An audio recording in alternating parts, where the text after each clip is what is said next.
Have you ever wondered what really happened in the past?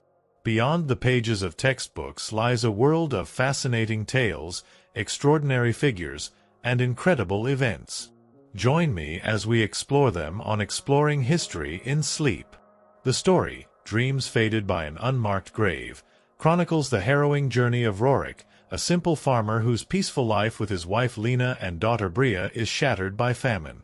Desperate to save his dying child, Roric enters a grim pact with the enigmatic Corvus, stepping into the brutal world of an assassin. His first kill, Aldo, irrevocably stains his soul and sets him on a path from which there is no return. As Roric transforms into the Whispered Shadow, he becomes a master of stealth and combat, but at a terrible cost. His conscience is constantly tormented by the faces of his victims and the fading memories of his family. He learns to suppress all emotion, becoming a cold, efficient instrument, realizing that human connection is a dangerous vulnerability in his new existence. His life as a killer reveals a labyrinth of betrayal. He discovers he's merely a pawn in vast political schemes orchestrated by Solon, the unseen leader of the Veiled Brotherhood. Roric's missions, seemingly isolated acts, subtly manipulate power across the kingdom, sowing chaos and unknowingly multiplying his hidden enemies. Meanwhile, Commander Grym, driven by a deep personal vendetta stemming from Roric's actions, becomes his relentless pursuer, a ghost of vengeance. Roric is constantly on the run, living with no sanctuary, his body and soul accumulating inevitable scars. A fleeting moment of human kindness from an old woman, Mavis, only highlights his profound isolation. Overwhelmed by exhaustion, constant fear, and the profound weariness of his spirit, Roric faces the grim truth. There is no escape or retirement for him. The price of survival isn't just physical pain or constant fear. It's the slow, agonizing erosion of his very self, leaving behind an empty husk of the man he once was. In a final, desperate confrontation with Commander Grym amidst a blizzard, Roric makes the ultimate sacrifice. To prevent Grym from extracting information that would endanger his family, Roric uses a hidden bone shard to end his own life, choosing a silent, unidentifiable death over capture and the revelation of his loved ones. Roric's death leaves Commander Grym frustrated, his vengeance unfulfilled. The legend of the Shadow persists, a distorted myth that continues to subtly influence the powerful. Corvus and Solon, the puppet masters of Roric's tragic journey, remain undisturbed, their grand designs continuing in the shadows. Ultimately, Roric's unmarked grave preserves the silence, protecting Lena and Bria, who live on unaware of the immense price paid for their peace. His shadow's legacy is one of profound sacrifice and eternal anonymity, a farmer transformed into a phantom, his dreams faded but his love an unspoken, enduring shield. Story 1. The Weight of Dust and Whispers. You stand there, perhaps, in the quiet solitude of your own home, far removed from the cold, hard earth of a medieval age. You think of scarcity as a minor inconvenience, perhaps a forgotten item at the market, or a delayed delivery. But imagine, if you will, a different kind of scarcity. A hunger that gnaws not just at your belly, but at the very fabric of your soul. A future, once bright as a summer field, slowly turning to dust before your very eyes. That was the grim canvas upon which the fate of Roric was painted, a farmer whose hands were meant for soil, not for the grim work that ultimately defined him. Roric wasn't born into shadow. He was born into sunlight, into the honest toil of the land. His life was the rhythm of seasons, the scent of freshly turned earth in spring, the golden whisper of wheat in summer, the satisfying chill of harvest in autumn. His world was his wife, Lena, whose quiet strength was the anchor to his own steady heart, and his daughter, Bria, whose laughter, bright and clear as a mountain spring, was the very melody of his existence. They lived in a humble hovel, on the edge of a village barely clinging to the edge of the archbishop's sprawling lands. Their dreams were simple, easily understood: a good harvest, enough food to fill hungry bellies, Bria growing tall and strong, perhaps one day even learning to read a little from the traveling priest's worn texts. But the seasons, once benevolent, had turned cruel. A blight, insidious and relentless, had swept through the lands, not just once, but for 3 successive years. The crops withered, turning black on the stalk. The cattle, weak from lack of fodder, succumbed to unseen ailments. The granaries, once overflowing, stood empty, echoing with the despair of a people starving. And the hand of the church, usually a source of meager comfort, had become a fist, demanding its tithes, its taxes, unyielding in its own perceived divine right. Desperation is a cold companion, stripping away decency, gnawing at the very bonds of family. Roric saw it in the eyes of his neighbors, the hollowed cheeks, the gaunt figures, the quiet, almost animalistic hunger that replaced human warmth. He saw it, too, in the fading light of Bria's eyes. Her small frame, once sturdy, was now frail, her laughter replaced by a soft racking cough that tore at Roric's very core. The village healer, a kind but powerless old woman, could offer no remedies, only prayers, which felt increasingly hollow in the face of such raw, earthly suffering. Then came the whisper, carried on the wind like a serpent's hiss, a rumor from the furthest reaches of the market, a tale of desperate measures for desperate times. It spoke of a shadowy figure, known only as Corvus, who dealt in the impossible. Not for coin, not entirely for gold, but for services. Services that no decent man would ever contemplate, yet services that offered a grim, improbable path to salvation when all other avenues were sealed shut by the grip of famine and the indifference of power. Roric, a man who had never held a weapon heavier than a scythe, whose hands knew only the feel of earth and grain, found himself drawn to this whisper like a moth to a deadly flame. He left Lena and Bria in the hovel, promising to return with food, with hope, his heart a leaden weight in his chest. He sought out Corvus in the darkest corners of the capital, a sprawling, chaotic city that dwarfed his small village. He found him in a nameless alley, bathed in the sickly glow of a single flickering lantern, a figure cloaked in shadows, his eyes ancient and knowing. Corvus didn't offer sympathy. He offered a grim proposition. "Life for life," the voice had rasped, barely a whisper itself, yet echoing in Roric's desperate mind. "A new beginning for your own, purchased with the end of another." The target. Aldo, a petty merchant, grown fat on the suffering of others, hoarding grain while your kind starve. He will not be missed by those who truly matter. The words were poison, but Roric's heart, consumed by the image of Bria's fading breath, clutched at them as if they were a lifeline. The act itself was a blur of fear and instinct. Roric, guided by Corvus's chillingly precise instructions, found Aldo in a dimly lit backroom, counting his ill-gotten gains. The knife, foreign and cold in Roric's trembling hand, found its mark.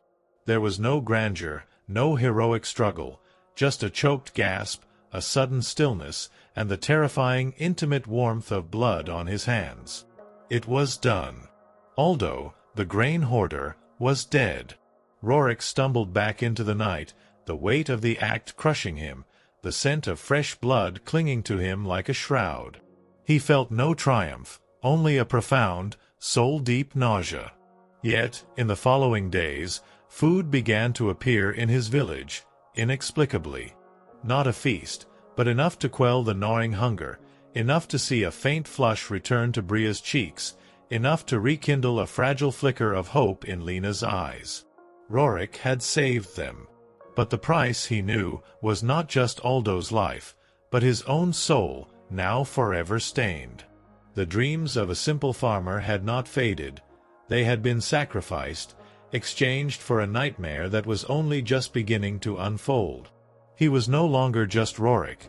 He was an echo of a life lost, a ghost already, walking among the living, bound by a terrible, silent pact. Corvus, the enigmatic figure, had seen something in Roric beyond the desperation. He saw a man capable of chilling efficiency, a vessel for a purpose far grander than mere survival. He saw the fire of a protector, twisted by circumstance into something dark and potent.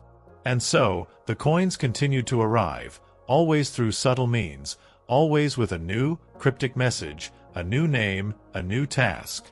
Roric tried to refuse the second, the third, the fourth. He clutched at the idea of returning to his land, of purging the stain.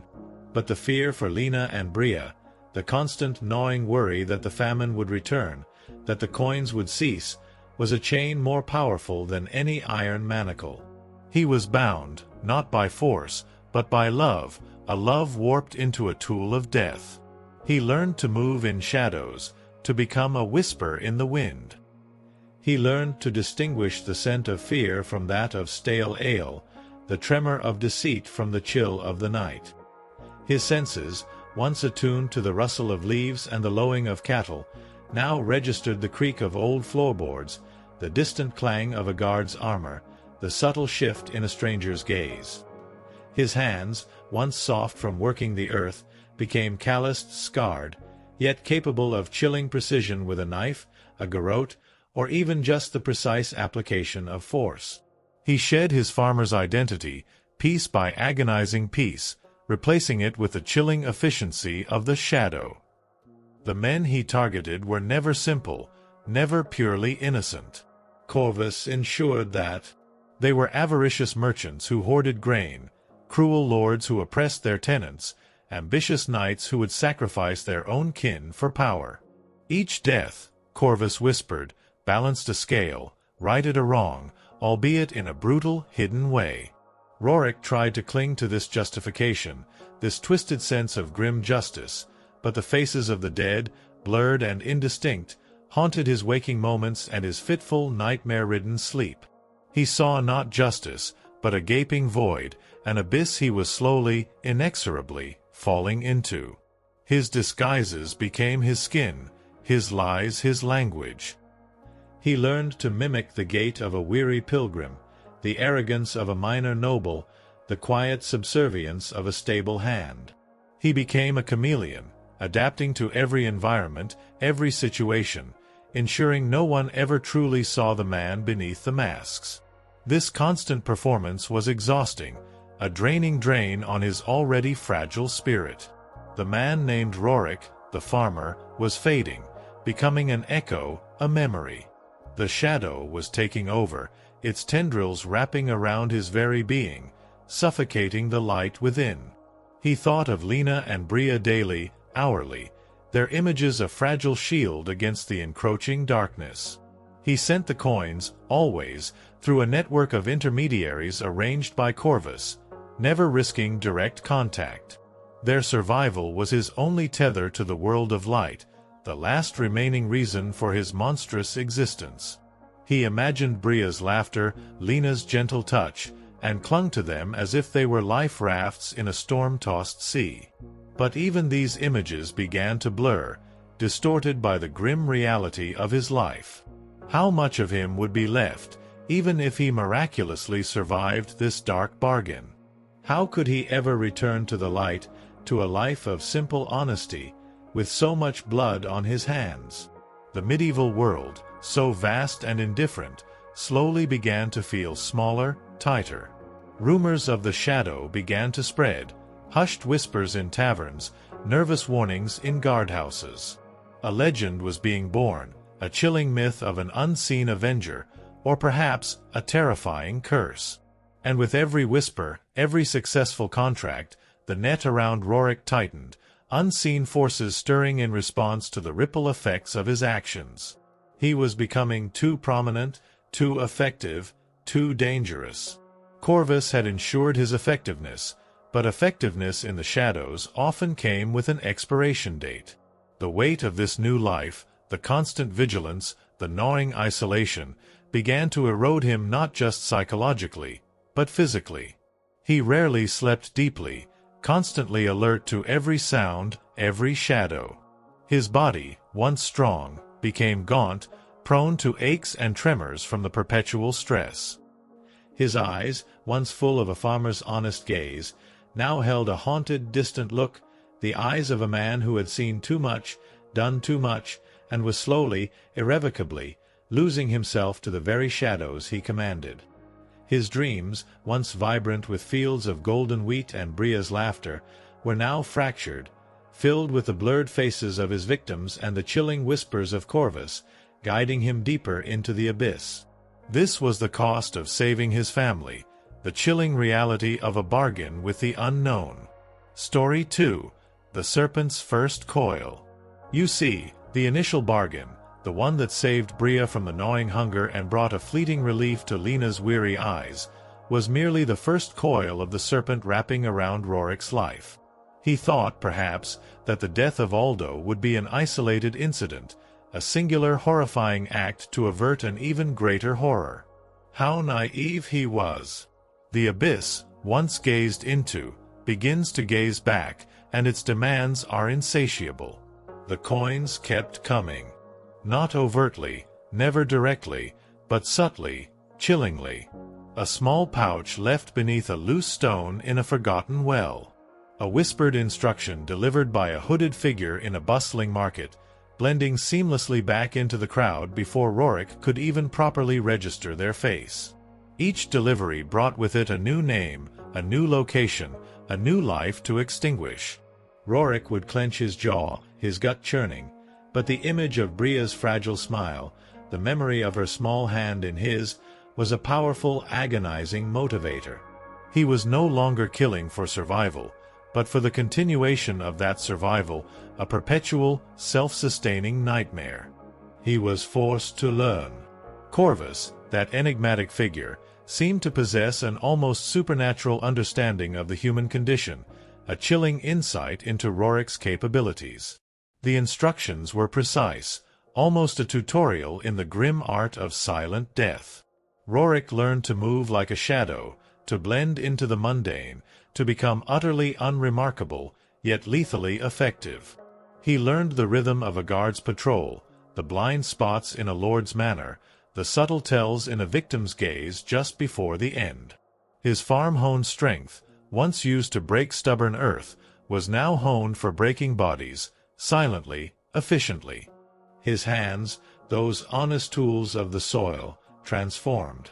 They became extensions of his will, capable of delivering a fatal blow with a kitchen knife, of expertly slipping a poison vial into a drink, of twisting a silk cord with chilling precision. He started to recognize the subtle difference in texture between different fabrics, the unique creak of various kinds of wood, the distinct scent of various herbal compounds. His senses, once pastoral, became predatory, every detail a potential clue, a weakness to exploit, or a threat to avoid. He was becoming, in essence, a ghost made manifest, a silent, deadly force of nature. The targets varied, but they shared a common thread. They were always men of some standing, some power, whose removal would cause a ripple, a tremor in the established order. There was Lord Cashin, a petty tyrant whose cruelty was legendary, yet whose death cleared the way for a more pliable heir, one rumored to be more open to suggestions from unseen benefactors.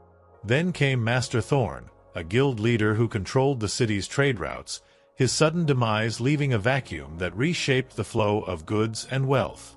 Roric didn't understand the larger game, the intricate web of cause and effect. He only saw the desperate fear in their eyes, the brief struggle, and then the chilling stillness. He tried, in the quiet moments between contracts, to retain fragments of his old self. He would trace the lines of his scarred palms, trying to remember the feel of Lena's soft skin, the innocent grip of Bria's fingers. But the memories were fading, replaced by the grim clarity of his new reality. He found himself thinking in terms of angles, vulnerabilities, escape routes, even when he was just walking through a crowded market. The instinct for survival had become an unyielding, overwhelming force, reshaping his very being. The solitude was crushing. He couldn't speak of his work, of the horrors he witnessed and inflicted. He was a secret, a walking lie. The burden of his deeds was immense, a constant, suffocating weight on his chest. Sometimes he'd find himself staring into a murky puddle, seeing not his own reflection, but a gaunt, hollow-eyed stranger, a monster he barely recognized. Who was he, this creature of shadows and death? Was there anything left of the farmer who once dreamed of golden fields and happy children? His connection to Lena and Bria became tenuous, a thin, almost invisible thread. He ensured the coins arrived, always. He heard vague, reassuring news through Corvus's network. They were well, they were safe, the famine's grip had loosened on their village. But he never dared to visit, never dared to send a personal message. He knew that his very presence, his very existence, was a threat to them. The shadow could not return to the light without scorching everything it touched. His love, once a source of warmth and comfort, had become a cage of isolation, forcing him into a perpetual, agonizing separation. The legends of the shadow began to spread, not just in hushed whispers, but in fearful tales told around crackling fires. He was no longer just a rumor, he was a nascent myth. Some saw him as a vengeful spirit, a harbinger of dark justice for the oppressed. Others, especially those in power, saw him as a terrifying, unpredictable force, a phantom blade that could strike anywhere, at anyone. He was a symbol, and symbols, Roric began to understand, could be both a shield and a target. The more effective he became, the more widely his legend spread, the more eyes would turn towards the darkness, searching for its source. This growing notoriety was a double-edged sword. It made some targets easier, their fear already working against them. But it also drew unwanted attention. Lords hired more guards, strengthened their walls, slept with daggers beneath their pillows. And most ominously, the Church, ever vigilant against threats to its power, began to take notice. Roric heard the murmurs, saw the increased patrols, sensed the shift in the city's atmosphere.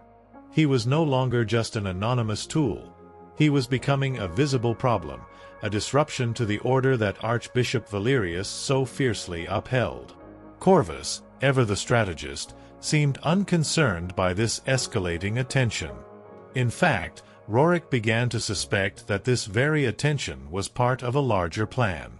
Corvus's missions, which initially seemed like isolated acts of revenge or economic manipulation, were now subtly undermining the Archbishop's authority, weakening the feudal structure from within.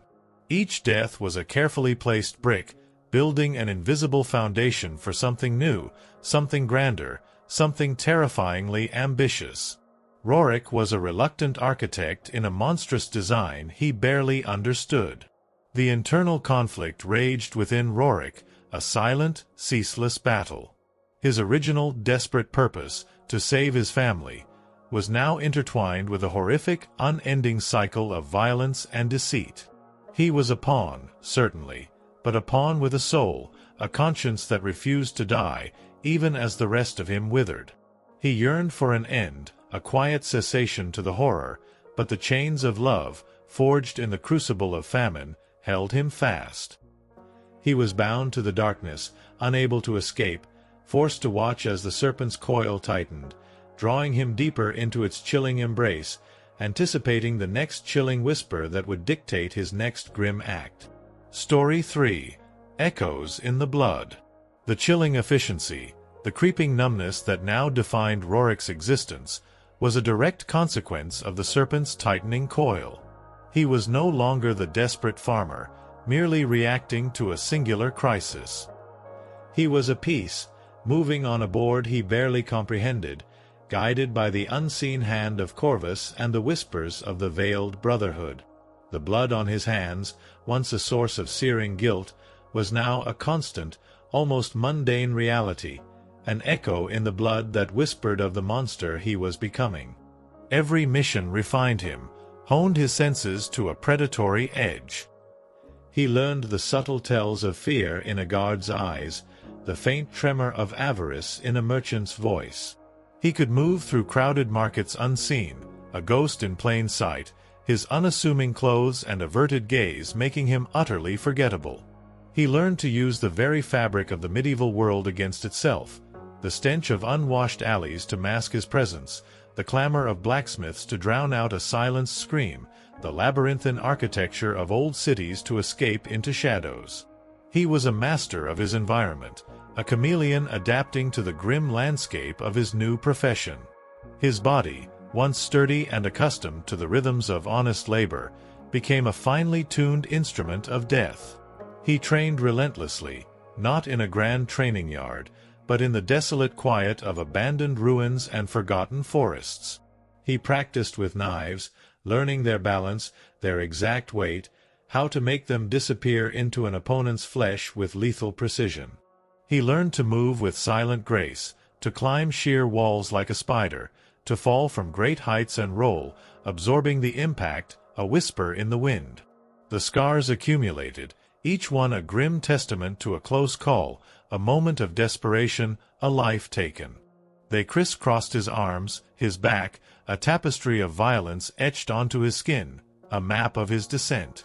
The targets, though seemingly random, began to form a pattern. There was Count Borel, a ruthless landholder whose death sparked a succession crisis that brought a minor, less influential noble house to power. Then Abbot Elias, a revered cleric found dead in his study, his demise conveniently paving the way for a more pliable successor who quickly sanctioned controversial land deals.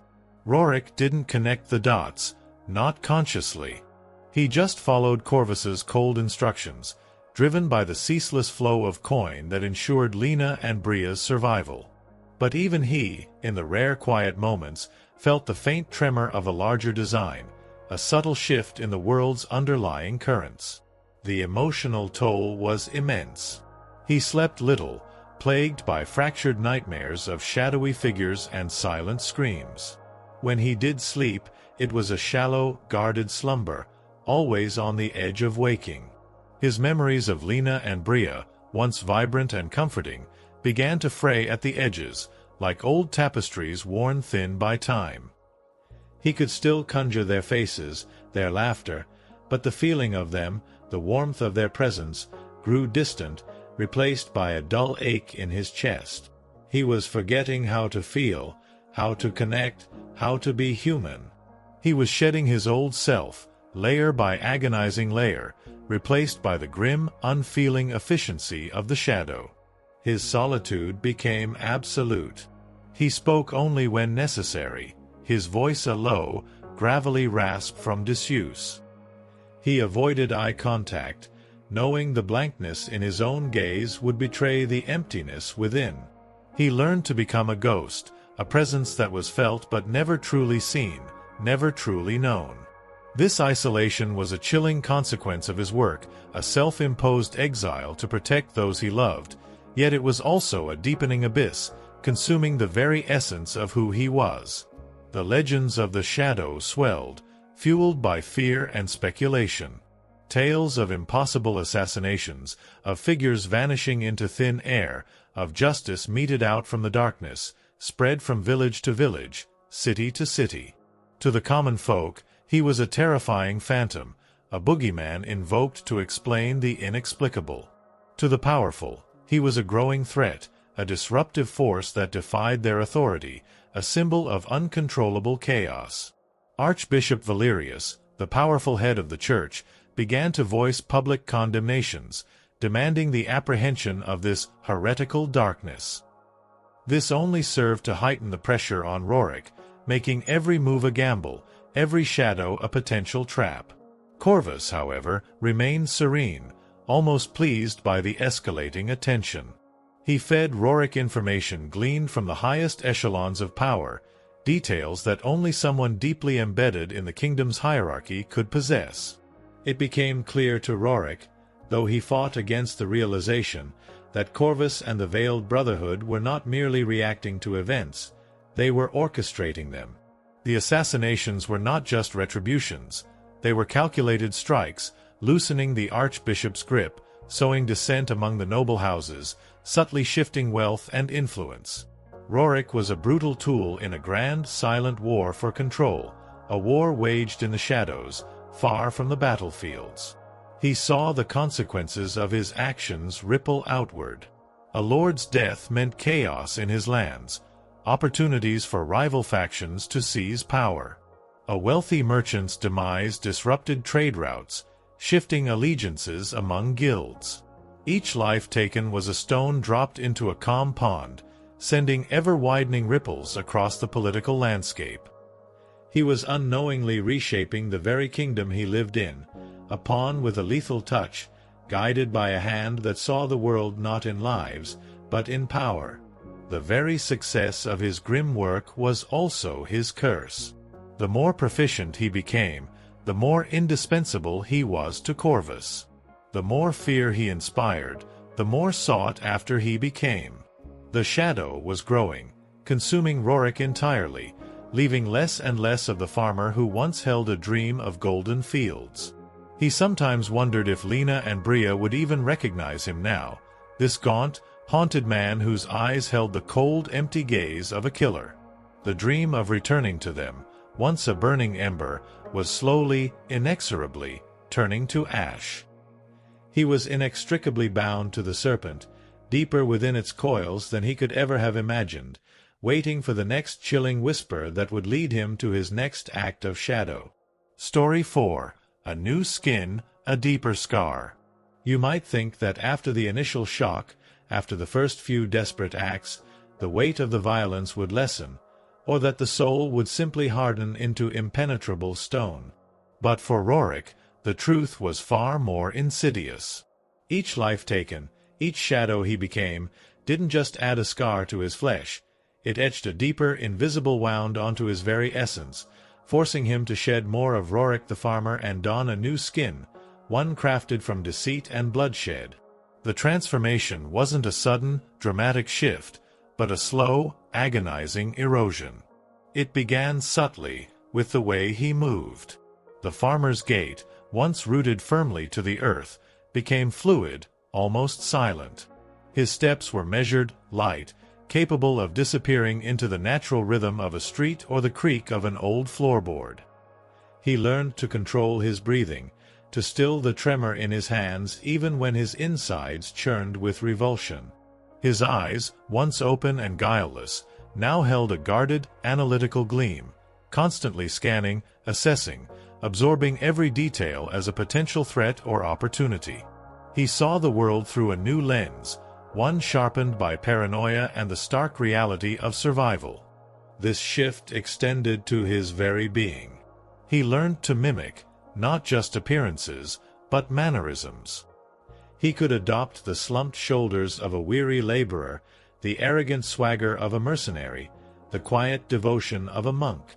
He studied voices, accents, expressions, learning to project whatever facade was necessary to vanish into the crowd, to become utterly unremarkable, a ghost in plain sight. These disguises weren't just cloaks, they were layers, each one further burying the man he used to be. He found himself slipping into these roles even when alone, the lines between reality and performance blurring, a chilling testament to how deeply the shadow had permeated him. The emotional detachment was perhaps the cruelest cut. To survive, to continue the grim work that fed Lena and Bria, Roric had to sever the cords of his own feelings. Joy became a distant echo, a faint, almost forgotten melody. Sorrow, a luxury he could no longer afford, was pushed down, buried beneath layers of grim resolve. Fear, though ever present, was no longer paralyzing. It was a cold, sharp motivator. He felt nothing, not truly, not anymore, or at least, he convinced himself he didn't. This emotional wasteland allowed him to function, to execute the precise, brutal acts demanded by Corvus, but it also left him utterly alone, a silent, empty vessel navigating a world he no longer truly belonged to. His physical state also bore the marks of his grim existence. Sleep was a rare commodity, fragmented by nightmares of falling, of pursuit, of the terrified eyes of his victims. He ate when he could, what he could, often stale bread and watered-down ale, moving constantly, rarely resting long enough to truly recover. His body, once robust from farm labor, became leaner, tougher, but also perpetually tired, a coil wound too tight, always on the verge of snapping. The old aches from his past life mixed with new pains, a perpetually stiff shoulder from carrying heavy loads, a dull throb in his knee from a hasty jump, a constant tension in his neck from looking over his shoulder. The relentless demands of the Veiled Brotherhood through Corvus became more intricate, less about simple elimination and more about strategic disruption. The targets weren't just removed. Their deaths created specific vacuums, triggered specific reactions. When Lord Osric, a widely respected but fiercely traditional baron, met his end in a suspicious hunting accident, it wasn't just a matter of removing an obstacle. It was about creating an opening for a more ambitious younger cousin to seize power, a cousin who harbored secret grievances against the archbishop and held sway over a vital trade route. Roric saw the immediate effects, the mourning, the shift in local power, but the deeper machinations, the subtle threads connecting these deaths to a grander scheme, remained largely hidden from him. He was merely the blade, not the hand that guided it, and certainly not the mind that devised the intricate design. This escalating complexity meant Roric had to adapt, to become more than just a killer. He became a gatherer of whispers, a silent observer of court intrigue, a subtle manipulator of information. He learned to read faces, to discern truth from lies in hushed conversations, to understand the unspoken alliances and enmities that governed the nobility. He would spend days, sometimes weeks, observing a target, learning their routines, their habits, their vulnerabilities, but also their connections, their rivals, the very fabric of their existence. This immersion into the darker currents of power further alienated him from his past, making the simple life of a farmer seem like a distant, impossible dream. The legend of the Shadow continued to grow, fueled by the Church's condemnations and the fearful whispers of the populace. Archbishop Valerius was now actively preaching against the Phantom of Chaos, linking the mysterious deaths to a vast, demonic conspiracy threatening the very fabric of the kingdom's divine order. This was a dangerous escalation. It meant official investigations, increased patrols, more vigilant guards, and a greater public awareness, making Roric's work exponentially more difficult and perilous. He was no longer just an anomaly.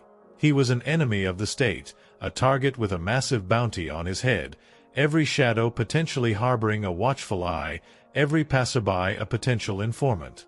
The personal cost of this bounty, this rising notoriety, was immense. It meant Roric could never truly rest.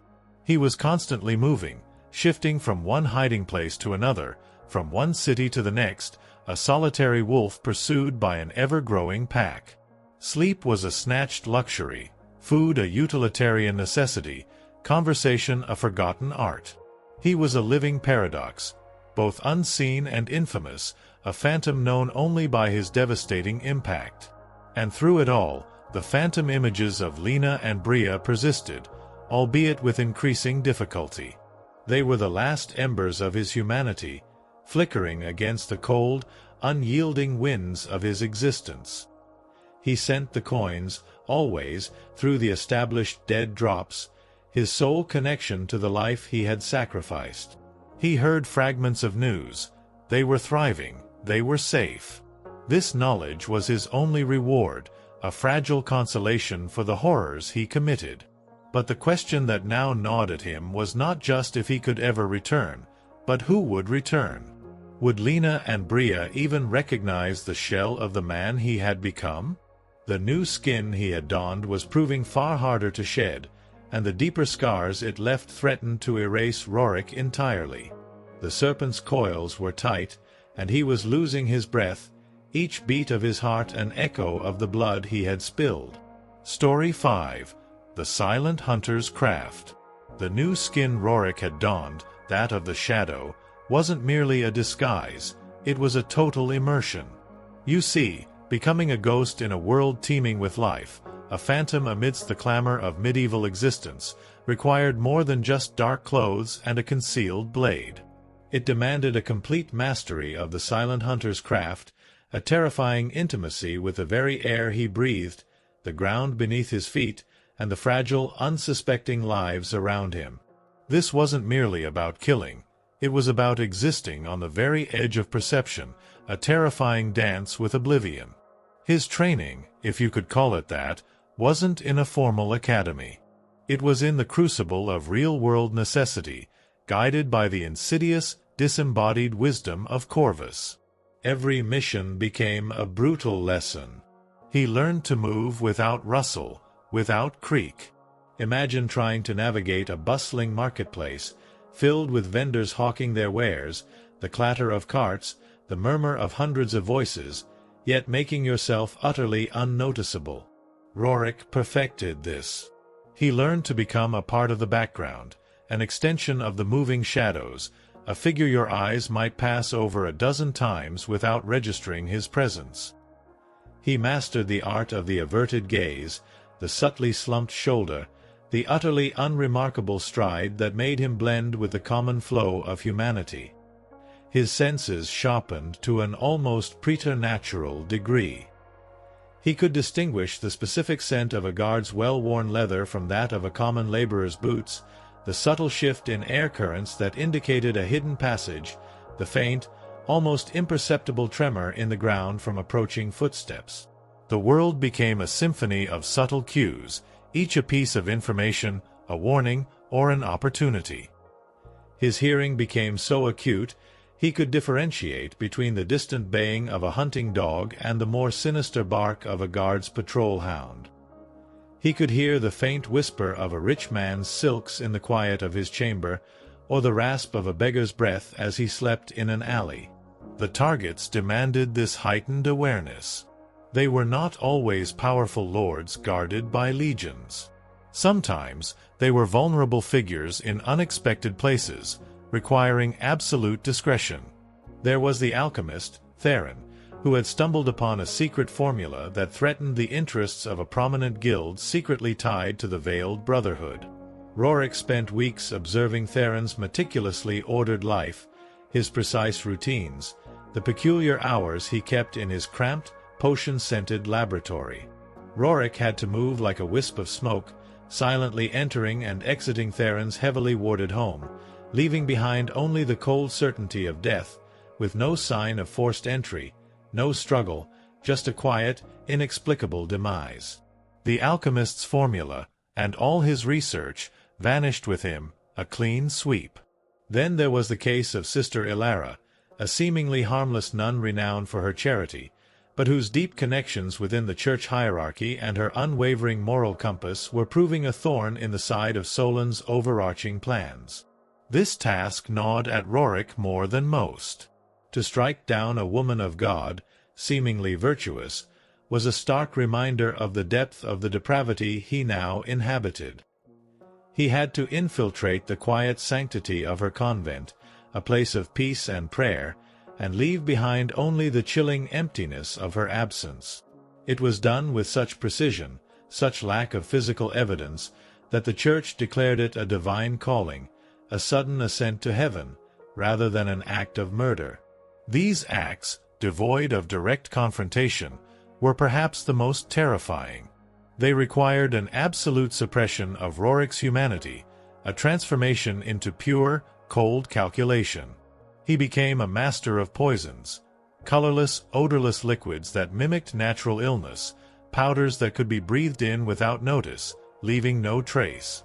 He learned to manipulate environments, a seemingly accidental fall from a horse, a conveniently loose stone on a stairwell, a sudden, unforeseen collapse of an old structure. The goal was always the same: death, disguised as accident or natural cause, leaving no suspicion, no trail. The burden of this constant deception, this living lie, was immense. Roric felt the man he once was, the farmer who loved Lena and Bria, slowly suffocating beneath layers of practiced indifference and cunning. He often found himself staring at his reflection in a pool of water, trying to find the familiar features, but seeing only the hollowed eyes, the gaunt face, the haunted expression of a stranger. He rarely spoke now, even to himself, his thoughts a constant hum of vigilance, calculation, and chilling strategy. The emotional silence was deafening, a vacuum where joy, sorrow, and anger once resided. The relentless nature of his profession meant he was constantly on the move, a phantom drifting from one city to another, one hiding place to the next. He adopted temporary identities with startling ease, becoming a different person in each new locale, a quiet scholar, a gruff caravan guard, a simple pilgrim seeking penance. Each persona was a carefully constructed shell, designed to deflect scrutiny, to make him forgettable. He learned to shed these skins as easily as he donned them, leaving no trace, no memory of his passage. But with each shedding, a piece of his original self of Roric also fell away, lost to the winds of his brutal existence. The legends of the Shadow continued to mutate and grow. The Church, under Archbishop Valerius, became increasingly vocal in its condemnation, depicting the Shadow as a dark, demonic force, a direct challenge to divine order. This amplified the fear, but also the hunt. Commander Grym, a name Roric heard whispered with increasing frequency, was now personally overseeing the pursuit, his reputation for relentless efficiency and a personal vendetta making him a truly formidable foe. Grym's methods were meticulous, his reach far-reaching, and Roric could feel the invisible net tightening around him, slowly, inexorably. Despite the growing peril, Corvus remained elusive, his messages becoming even more cryptic, his demands more audacious. Roric began to piece together fragments of the larger game. The targets he eliminated, the chaos he inadvertently caused, the subtle shifts in power and wealth. It was all designed to weaken the established order, to pave the way for the ultimate influence of the Veiled Brotherhood. Roric was a weapon in a war he hadn't chosen, a war waged not with armies, but with whispered secrets and silent deaths. The very success of his craft, his ability to vanish and strike unseen, was making him a bigger target, pushing him further into the glare of those who hunted him. He was becoming too prominent, too effective, too much of a legend. And a legend, especially a dark one, always attracts a reckoning. He was deep within the serpent's coil now, and the air was growing thin. Story 6. Whispers of the Coin. You might imagine that a man, hardened by Roric's grim trade, would become indifferent to the source of his survival. That the gold, or in this medieval world, the silver and copper, would just be a means to an end, stripped of all meaning beyond its purchasing power. But for Roric, the whispers of the coin were different. They weren't just the jingle of wealth, they were the insidious echoes of his lost life, each clink a chilling reminder of the pact he had made, a tangible connection to the darkness he now inhabited. The coins arrived, as always, through a network of dead drops. Sometimes it was a worn leather pouch left under a loose cobblestone in a bustling market square. Other times, a simple unmarked wooden box secreted away in the hollow of an ancient tree on the outskirts of a silent forest. There were no faces, no direct instructions, only the cold, hard weight of the metal and a cryptic parchment, usually containing a single name, a location, and a barely legible symbol or two, a sigil of the Veiled Brotherhood. Roric had learned to decipher these, understanding that a raven meant discretion, a serpent meant swiftness, a broken chain meant a long and arduous pursuit. Each symbol was a chilling instruction, a silent command from Corvus, the enigmatic handler who seemed to materialize and vanish like the very shadows Roric now commanded. He would count them, not out of greed, but with a grim solemnity. Each coin represented another life taken, another fragment of his soul chipped away. But it also represented another day for Lena and Bria. He imagined their faces, not as they were now, but as he remembered them. Lena's gentle smile as she tended her small garden, Bria's eyes bright with curiosity as she chased butterflies in the sun-drenched fields. These images, increasingly fragile and distant, were the only solace he found, the grim justification for his monstrous deeds. He was buying their lives, coin by bloody coin, purchasing their future with his own damnation. The methods of delivery were elaborate, designed to ensure absolute anonymity for both Roric and the Brotherhood. He often wondered about the intermediaries, the hushed merchant who left the pouch, the stoic shepherd who unknowingly carried the message. Were they aware of the true nature of their cargo? Were they also pawns in Corvus's grand game, or simply unwitting tools? He never risked contact, never sought answers. The less he knew, the safer he was, and more importantly, the safer Lena and Bria remained. Knowledge, in his world, was a weapon, and information was a fatal vulnerability. The coins themselves varied. Some were gleaming silver, fresh from the mints of distant lords. Others were ancient coppers, worn smooth by centuries of trade, carrying the faint scent of earth and forgotten hands. They were tokens from different realms, hinting at the vast, sprawling reach of the Veiled Brotherhood's influence. It wasn't just a regional conspiracy.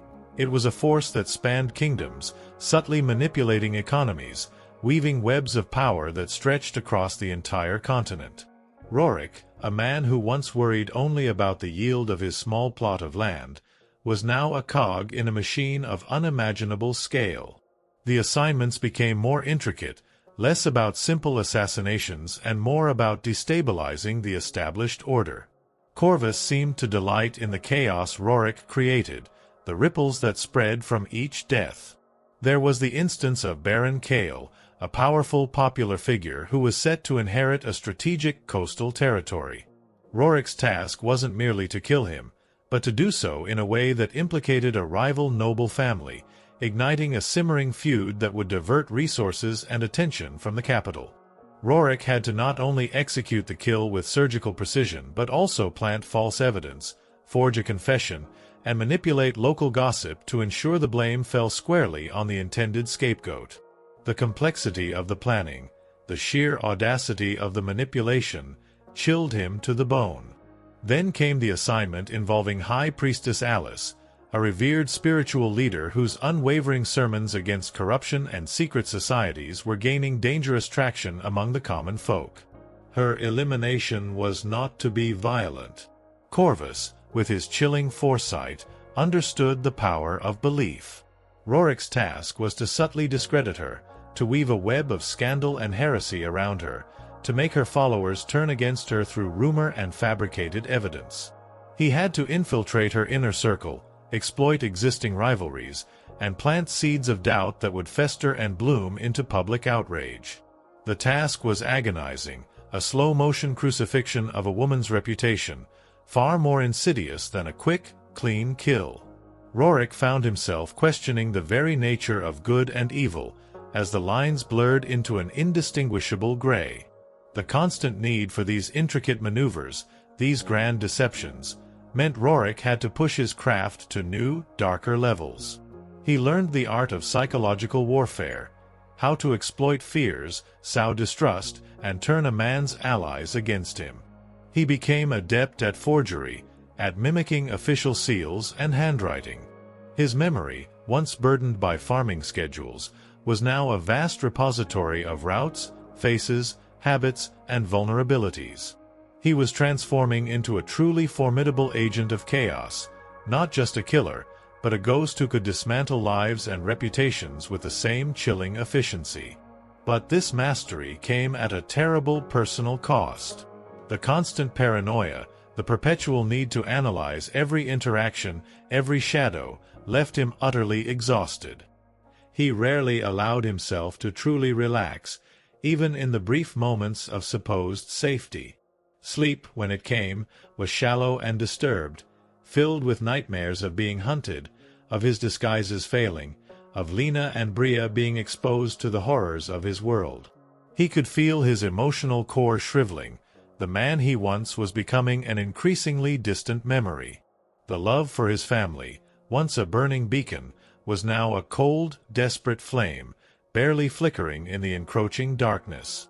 The reach of Commander Grym, the relentless pursuer, seemed to extend with each passing day. Roric heard the whispers of Grym's growing renown, his unwavering dedication to hunting down the shadow. Grym was not just a commander. He was a force of nature, a man driven by a personal sense of justice, or perhaps a personal vendetta against the very chaos Roric unwittingly helped create. Roric felt Grym's presence like a tightening noose, a constant pressure, a reminder that his grim journey had an inevitable end. The whispers of the coin bought him time, bought Lena and Bria peace, but they also bought him deeper into a game from which there seemed no escape. He was a piece, and the game, he knew, was accelerating towards its grim conclusion. Story 7. Ghost in the Market. You might think that a man who moves like a shadow, who masterfully manipulates his environment, would find solace in the anonymity he crafts. But for Roric, the very act of becoming a ghost in plain sight was an exquisite form of torture, a constant reminder of the life he could no longer truly touch. His missions often led him into the very heart of teeming humanity, the bustling, chaotic market, where he was forced to be a ghost in the market, surrounded by life, yet utterly separate from it. Imagine the cacophony, the shouts of vendors hawking fresh produce, the bleating of sheep, the clatter of wooden carts, the chatter of 100 dialects. The scent of spices, stale ale, roasting meat, and unwashed bodies hung heavy in the air. For a farmer like Roric, this would once have been a vibrant, if overwhelming, sensory experience. Now, it was a finely tuned orchestra of distractions, each sound, each scent, each movement a potential piece of the puzzle or a fatal misstep.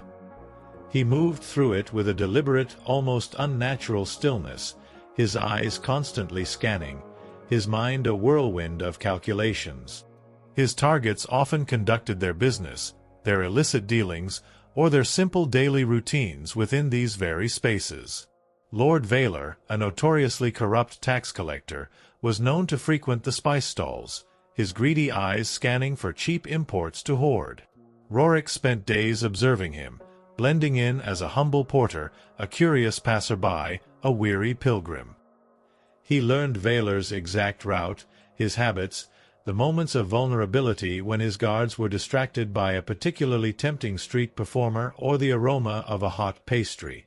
The sheer mundanity of these observations, juxtaposed with the grim purpose behind them, was a chilling irony. The market also offered unique tools for his craft. A strategically placed pushcart could create a momentary obstruction. A sudden, seemingly accidental collision could plant a poison vial or snatch a vital document. The dense crowds provided perfect cover for a quick, silent strike, a vanishing act within plain sight. Roric learned to use the very flow of human traffic to his advantage, becoming a ripple in the current, undetectable to the casual observer. He might slip a potent, fast-acting poison into Veiler's goblet at a public feast by posing as a serving boy, or he might use the confusion of a sudden street brawl to lead him down a deserted alley.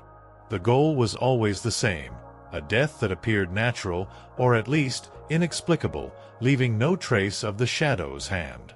One particularly grueling assignment involved Elder Bryn, a respected guild master whose influence threatened the Brotherhood's covert control over the city's artisan trades. Bryn was a man of the people, rarely venturing far from his workshop or the central market, always surrounded by apprentices and well-wishers. Roric's task wasn't to kill him quickly, but to systematically undermine his health and reputation, making his eventual natural passing seem like a tragic inevitability. Roric began by subtly lacing Bryn's preferred wine at his regular tavern visits with a slow-acting, debilitating agent. He then orchestrated a series of accidents in Bryn's workshop, faulty tools, sudden collapses of scaffolding, that hinted at Bryn's failing mind and capabilities, eroding his authority and casting a pall over his once stellar reputation. It was a slow, agonizing descent into infirmity and public doubt, orchestrated by Roric's chilling precision. The emotional toll of these meticulously planned, drawn-out demises was heavier than any quick strike. Roric saw the light dim in Bryn's eyes, witnessed his decline, the growing confusion and despair. He was witnessing a man's life unravel, thread by thread, at his own deliberate hand. The echoes of his own humanity, the parts of him that still yearned for simple goodness, cried out in silent protest. But the image of Lena and Bria, faint but persistent, was always there, a desperate counter-argument urging him onward. He was doing this for them. This brutal calculus was the only thing keeping him from shattering. His ability to blend was so complete that he would sometimes find himself standing mere feet from patrols of Commander Grym's men, their sharp eyes scanning the crowds for any anomaly, any hint of the shadow. Roric could hear their conversations, their frustrations, their grim determination to capture the Phantom Killer. Grym was a growing legend himself, a relentless pursuer, and Roric felt the net tightening, the hunt intensifying with each passing day. He was becoming too well known, too effective, and thus too dangerous to be allowed to roam freely.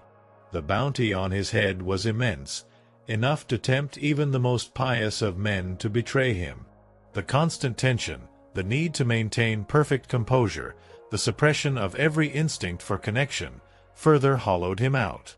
He lived in a perpetual state of heightened alert, his nerves frayed, his muscles taut.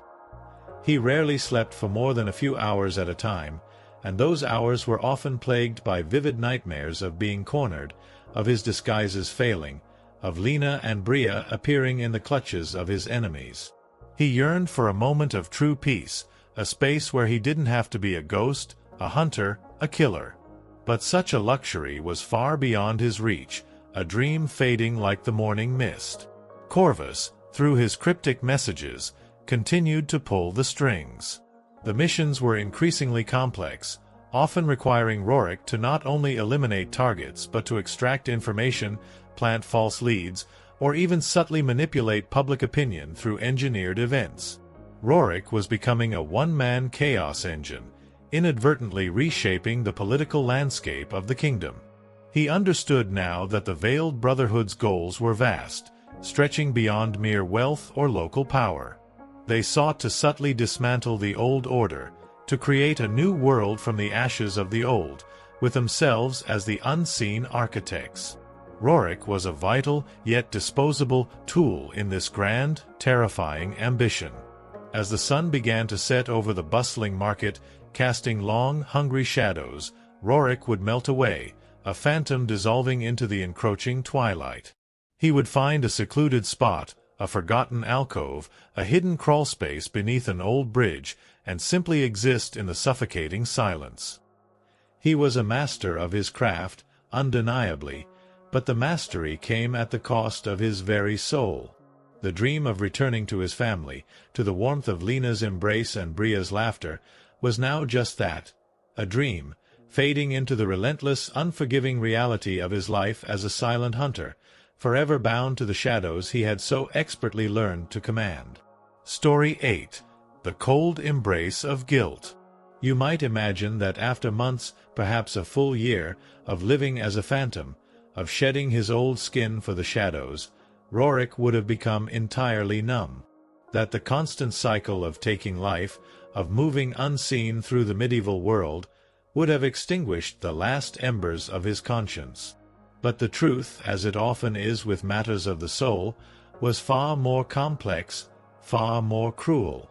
For Roric, the cold embrace of guilt was not a fleeting discomfort. It was a perpetual, suffocating shroud, wrapping tighter with every life he took, every dream he shattered. It wasn't the graphic nature of the deaths that tormented him most. He had become adept at the grim efficiency of his craft, learning to make each end swift, clinical, and often without a witness.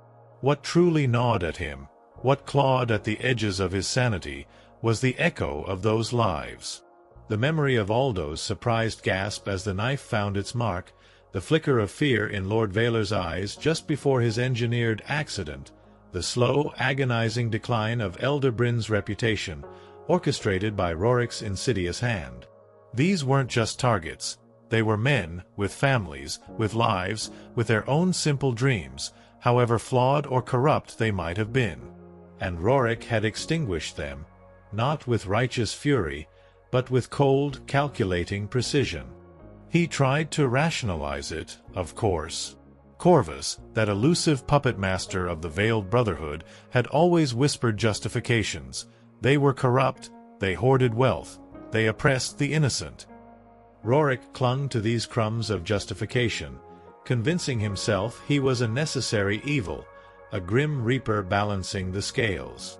He told himself that every life taken meant another day of life for Lena and Bria, another meal in their bellies, another moment of fragile peace. This desperate bargain was the only shield he had against utter despair. But the shield was thin, riddled with cracks, and the truth bled through. The guilt manifested in insidious ways. Sleep became a fractured battlefield. When exhaustion finally claimed him, his dreams were not of fields of golden wheat, but of darkened rooms and startled faces, of hands stained crimson, endlessly washing but never clean. He would wake in a cold sweat, his heart hammering against his ribs, the stench of phantom blood in his nostrils. Sometimes he'd hear the faint, distant laughter of Bria, so innocent, so pure, and it would tear at him, a sharp reminder of the purity he had irrevocably lost. He started seeing them, the victims, in the most mundane places. A flash of a merchant's robe in a crowded market would send a jolt of recognition through him. His mind momentarily convinced it was Aldo. The sight of a man with a stern, imposing presence would make him flinch, seeing the spectral image of Lord Veiler. These phantom appearances were not supernatural. They were the insidious work of his own tormented mind, a constant, inescapable reminder of his deeds. He was haunted, not by true ghosts, but by the specters of his own making. This internal torment drove him further into isolation. He avoided towns and cities unless absolutely necessary for a mission, preferring the desolate quiet of the wilds, the vast, indifferent emptiness of the forests and mountains. Here, the silence was less suffocating, the shadows less watchful. He would camp beneath the indifferent stars, trying to find a measure of peace, but even there, the rustle of leaves could sound like a whisper, the hoot of an owl like a cry, pushing him deeper into his own psychological prison. The constant paranoia, the ceaseless vigilance, was no longer just about avoiding capture. It was also about avoiding judgment. He knew that if anyone, truly anyone, ever glimpsed the depths of his soul, the horrors he carried, they would recoil in revulsion. He was a monster, he admitted to himself in the darkest hours, a necessary monster perhaps, but a monster nonetheless. And this self-condemnation was a more potent chain than any forged by man. The missions, while still dictated by Corvus, now felt heavier, each one a step deeper into the mire. There was Master Gareth, a respected artisan whose intricate guild connections were disrupting a Brotherhood-controlled smuggling ring. Roric's task was simple, a swift, clean death. But as Roric infiltrated Gareth's workshop, he saw the unfinished carvings, the delicate tools, the small wooden toys neatly stacked in a corner, clearly for a child. He saw the mundane beauty of a life dedicated to craftsmanship, a life he was about to extinguish. The guilt, sharp and visceral, almost paralyzed him. He hesitated, a fraction of a second that could have cost him everything. But the thought of Bria, her small hands, her innocent face, flashed before his eyes, and he pushed through, completing the gruesome task, his hands trembling as he melted back into the shadows. He also found himself performing small, almost involuntary acts of quiet penance. After a particularly harrowing mission, he might secretly leave a few extra coins with a struggling family, or anonymously leave food at the doorstep of a starving orphan. These were desperate attempts to balance an unbalanced scale, to offer a minuscule counterweight to the immense evil he perpetuated. They were fleeting moments of grace, easily forgotten in the vast ocean of his guilt, but they were his last desperate attempts to cling to the remnants of the man he used to be. The net cast by Commander Grym was tightening, becoming more sophisticated.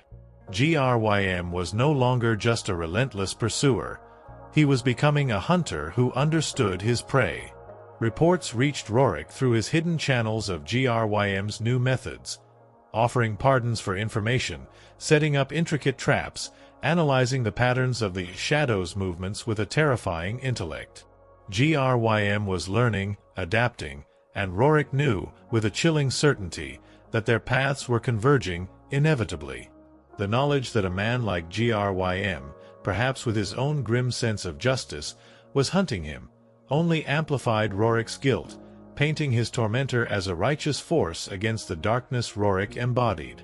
The cold embrace of guilt was a constant companion, a heavy cloak he could never shed. It seeped into his bones, chilled his blood, and dulled the very light of his spirit. He was a prisoner of his own deeds, bound not by chains of iron, but by the invisible, unyielding bonds of conscience. Every whisper of the coin, every shadow he became, every life he ended, was a step deeper into this cold embrace, leaving him further from the light, further from the man he once was, and closer to an unmarked grave, his final, silent absolution. Story 9. Eyes in the Dark. You might think that living as a shadow, a phantom unseen, would grant a man a certain kind of freedom, a liberation from the scrutiny of the world. But for Roric, the truth was precisely the opposite. As he became more adept at moving in the gloom, he realized that the shadows themselves were not empty. They contained other watchers, other players in the grim game he was forced to play. He was constantly under observation, navigating a world filled with countless eyes in the dark, each one a potential betrayer, a rival, or a hunter. This realization began subtly. After a particularly complex mission involving the discreet elimination of a corrupt town official, Master Kalen, whose death cleared the path for the Veiled Brotherhood's influence over local taxes, Roric noticed a faint tremor in the air. A rustle that was too quiet to be the wind. A brief, almost imperceptible shift in a distant shadow. He dismissed it at first, attributing it to his frayed nerves, the constant paranoia that was now his unwelcome companion. But these fleeting observations became more frequent, more distinct. He felt the weight of unseen gazes, the prickle of awareness that he was being watched. His heightened senses, honed by months of grim work, became a curse as much as a blessing. He could distinguish the scent of common street dust from the subtle metallic tang of an approaching blade.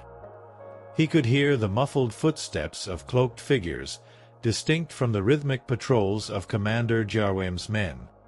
He began to learn the language of the shadows themselves, understanding that not all darkness was empty, and not all silence was truly quiet. There were other creatures, other hunters, lurking in the periphery of his world. These eyes belonged to multiple factions. Some were undoubtedly agents of the Church, particularly those loyal to Archbishop Valerius, desperate to capture the shadow that defied their authority and wreaked havoc on their meticulously ordered world. Roric observed their patrols, their informants, their growing network of spies. They were relentless, but often predictable, their methods bound by rigid doctrines and established protocols. He could usually anticipate their movements, slipping through their clumsy nets with relative ease, a phantom dancing just beyond their grasp. More dangerous, however, were the watchers from rival power groups, independent mercenaries, or other clandestine organizations. The chaos Roric unwittingly sowed by eliminating targets for Corvus created opportunities for everyone. Power vacuums, disrupted trade routes, shifting allegiances, these were gold mines for opportunistic predators. Roric found himself navigating not just the direct hunt by Grym, but a complex, multi-layered web of unspoken threats. He might be stalking a target for Corvus, only to realize he himself was being stalked by a third party, hoping to claim the bounty on his head, or perhaps to use him as a scapegoat. The world was a chessboard, and Roric was a pawn, but sometimes other pawns had their own unseen players. He learned to use counter-surveillance, a grim game of hide-and-seek played for the highest stakes. He would deliberately leave a false trail, a discarded cloak, a whispered rumor in a tavern, to gauge who was following him. He would double back, hide in plain sight, and then observe his observers. He developed a chilling intuition, a sixth sense for being watched, an internal alarm that screamed when an unseen gaze lingered too long, when a shadow lingered just a fraction of a second too late. This constant mental gymnastics, this perpetual state of paranoid awareness, pushed him further to the brink. The weight of this constant scrutiny, the knowledge that he was always a potential target, always being analyzed, never truly alone, was a crushing burden. It intensified the isolation he already felt. How could he ever truly rest, truly breathe, when every alleyway might conceal a watcher, every window a lurking threat? The very concept of privacy, of solace, became a cruel joke. He was a performance, a moving target, an object of intense, unseen interest, and this perpetual exposure was slowly eroding his sanity. His interactions with Corvus became even more unsettling with this new awareness. Corvus seemed to know everything, not just about Roric's targets, but about the very watchers who followed Roric. Sometimes, Corvus's instructions would include a subtle warning, a vague hint about an unexpected patrol or a new face in a certain district, proving his omniscience. This suggested that the Veiled Brotherhood itself had its own eyes in the dark, an even deeper network of informants and spies, perhaps even within the ranks of those hunting Roric. It was a terrifying thought, that Roric was a tool, but also, unknowingly, a bait, drawing out other hidden players for Corvus's grand design. The missions continued, each one adding another layer to the intricate tapestry of political manipulation. There was the forced disappearance of Master Tobin, a renowned cartographer who was charting new trade routes that did not align with the Brotherhood's plans. Roric had to ensure Tobin vanished without a trace, leaving behind only the unfinished maps and a chilling ambiguity that would fuel rumors and speculation for years. This required not just killing, but meticulously cleaning a scene, planting false clues, and carefully engineering the narrative of Tobin's vanishing, a feat that pushed Roric's ingenuity to its limits. The internal battle between the desperate father and the cold assassin raged on.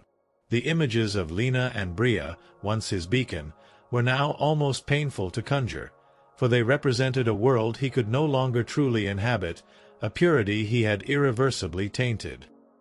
He sent the coins, always, with a grim determination, knowing that with every delivery, he was further binding himself to this inescapable nightmare. He was buying their safety with his soul, and the price was climbing with every passing day, every new pair of eyes that watched him from the dark. The pressure from Commander Grym was also escalating. Grym, now a celebrated figure among the kingdom's elite, was deploying specialized trackers, former poachers and hardened scouts, whose skills rivaled Roric's own. Roric felt their methodical approach, their growing understanding of his movements, like a suffocating presence on his heels. Grym was closing in, not with brute force, but with cunning and relentless patience. The knowledge that he was being hunted by a man of such caliber, a man driven by an unyielding sense of justice, only amplified Roric's crushing guilt and his profound sense of isolation. He was a lonely predator, but also an equally lonely prey, forever looking over his shoulder, forever feeling the unblinking, chilling eyes in the dark. Story 10. The Unseen Hand's Puppetry. You've witnessed Roric's descent, his transformation from a farmer into a shadow, a master of silent death. You've seen the crushing weight of guilt and the constant surveillance of eyes in the dark. But what about the force pulling the strings, the true architect of this grim ballet? For Roric, it was becoming terrifyingly clear that he was merely a puppet, meticulously controlled by the unseen hand's puppetry, a force far more vast and insidious than he could have ever imagined. Corvus, Roric's enigmatic handler, was merely a conduit, a whispered voice in the gloom. The true power resided with Solon, the shadowy figure at the apex of the Veiled Brotherhood. Roric had never seen Solon, had never even heard his voice directly, yet every mission, every carefully placed coin, every eliminated target, bore the undeniable mark of Solon's intellect, a chillingly precise design that stretched across the kingdom. Roric was a blade, yes, but Solon was the smith who forged him, the hand that wielded him, and the mind that planned where each cut would fall. The realization deepened with each passing week. The targets Roric had eliminated were not random acts of vengeance or opportunistic grabs for wealth.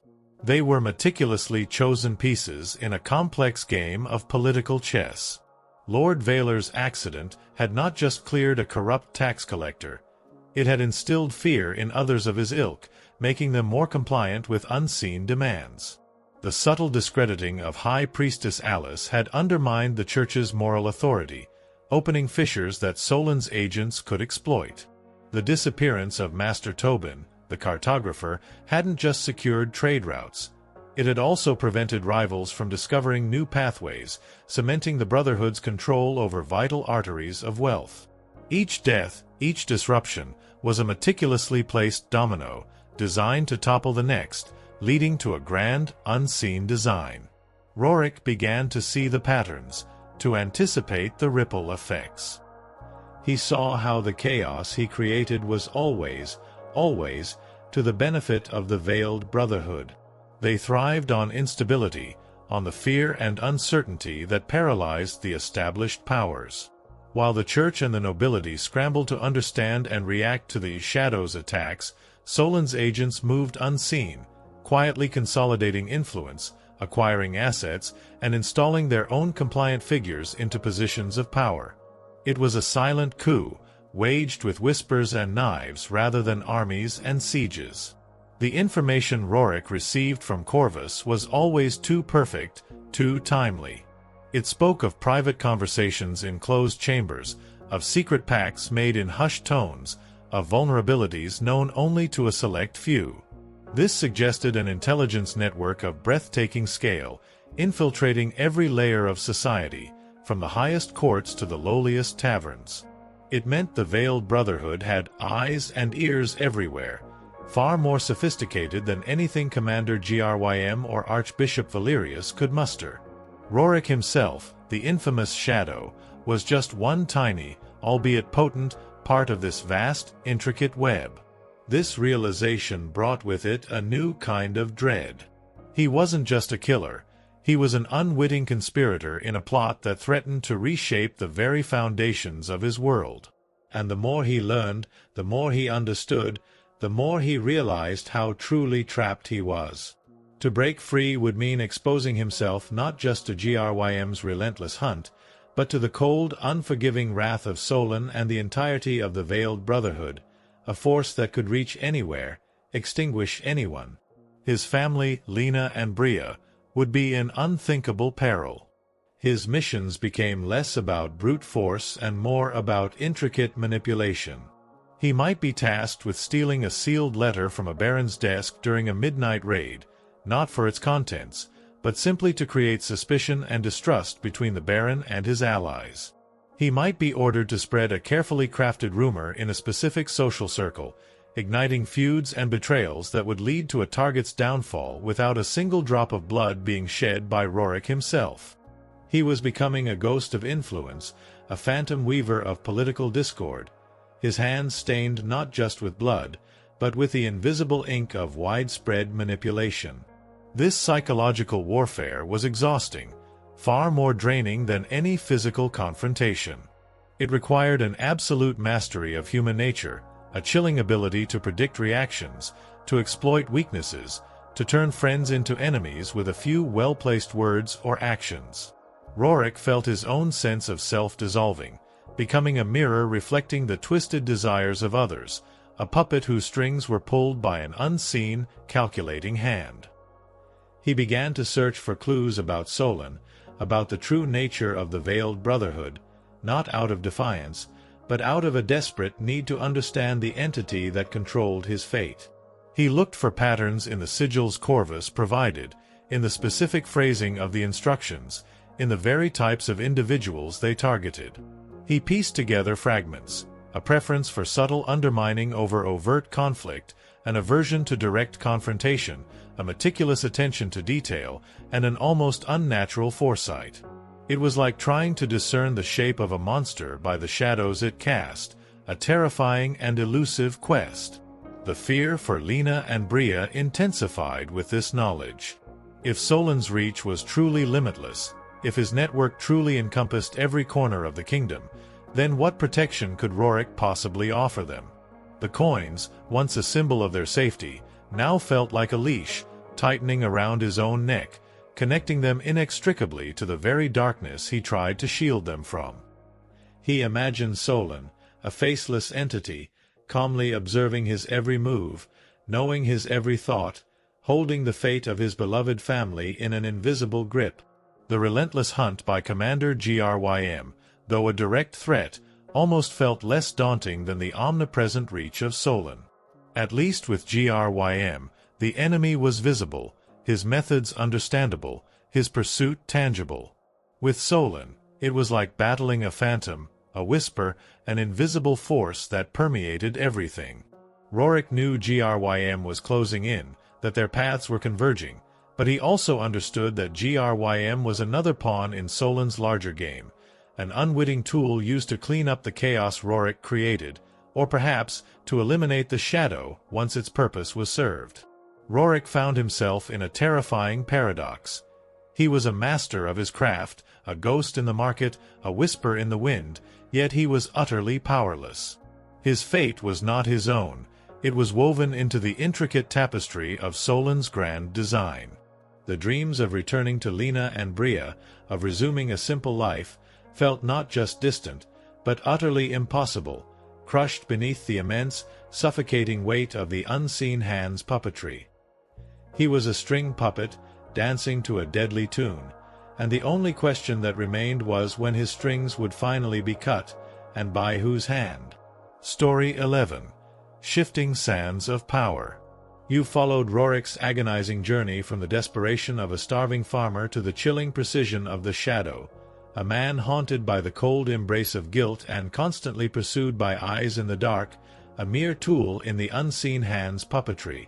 Now, as the pieces he'd so brutally dislodged began to settle, Roric, with a terrifying clarity, started to witness the true scope of the chaos he had wrought, the profound and irreversible shifting sands of power taking place beneath the kingdom's very feet. It was no longer just about individual lives extinguished. The death of Aldo, the grain hoarder, had indeed provided relief to Lena and Bria's village, but it had also sent a ripple of instability through the city's markets. With Aldo gone, a vacuum emerged, quickly filled by merchants less scrupulous, less established, more willing to deal in black markets and bypass traditional guild controls. Roric, through Corvus's cryptic messages, learned that the Veiled Brotherhood was secretly backing these new figures, funneling wealth and influence, quietly gaining control over vital supply lines, a control that bypassed the established authorities of the Church and the Crown. Then there was Lord Veiler, the corrupt tax collector. His accident had initially seemed to bring a momentary justice, but the power he wielded didn't simply vanish. Instead, it fractured. The revenues he once controlled now became a free-for-all, with minor lords and ambitious officials scrambling for a piece of the pie. This infighting, this rampant internal conflict, drained resources, bred distrust, and weakened the kingdom's central authority. And into this vacuum, subtly, almost imperceptibly, the Brotherhood would insert its own agents, offering solutions, brokering peace, consolidating their own influence behind the scenes.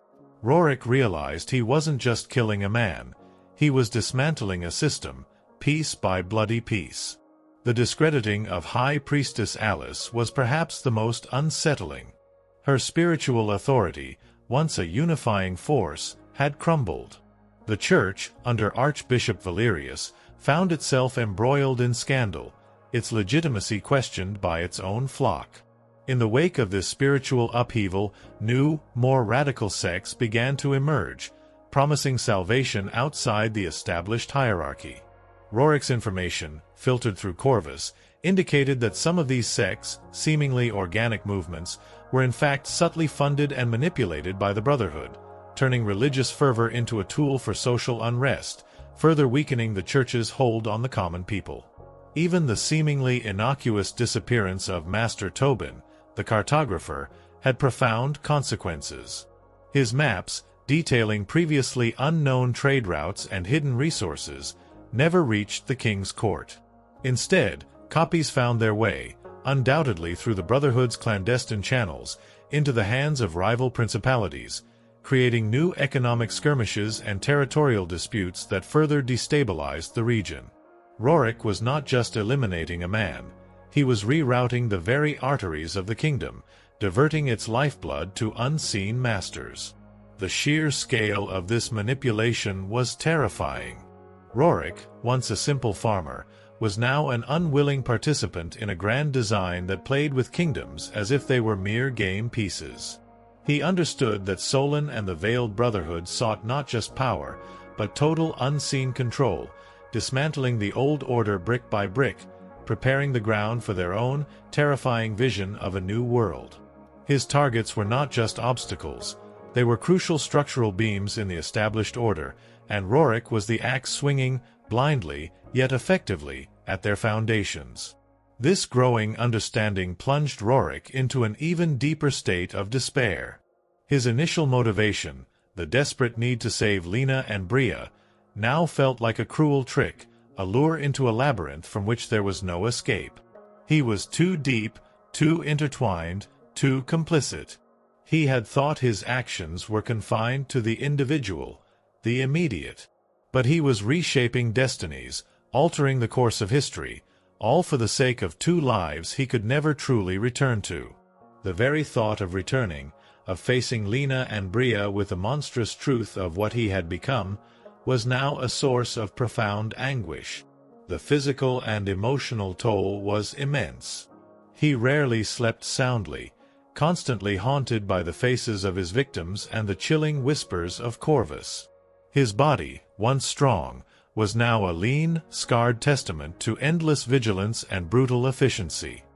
He moved through the world with a permanent shadow in his eyes, a man utterly alone, disconnected from any sense of belonging. The memories of his past life, of warm sun on his face and the scent of freshly cut hay, were growing fainter, replaced by the metallic tang of blood and the damp chill of forgotten alleys.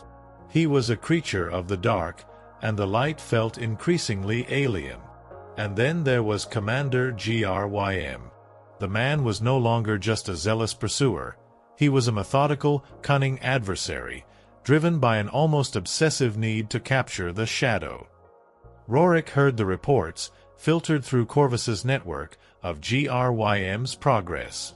Grym had begun to implement new strategies, deploying specialized teams to analyze the aftermath of Roric's strikes, looking for patterns in the seemingly random chaos. He was interviewing survivors of various incidents, meticulously cross-referencing their testimonies, building a profile of the Phantom Killer. He was even, chillingly, beginning to question the motives behind the attacks, suspecting a grander design than mere individual revenge or banditry.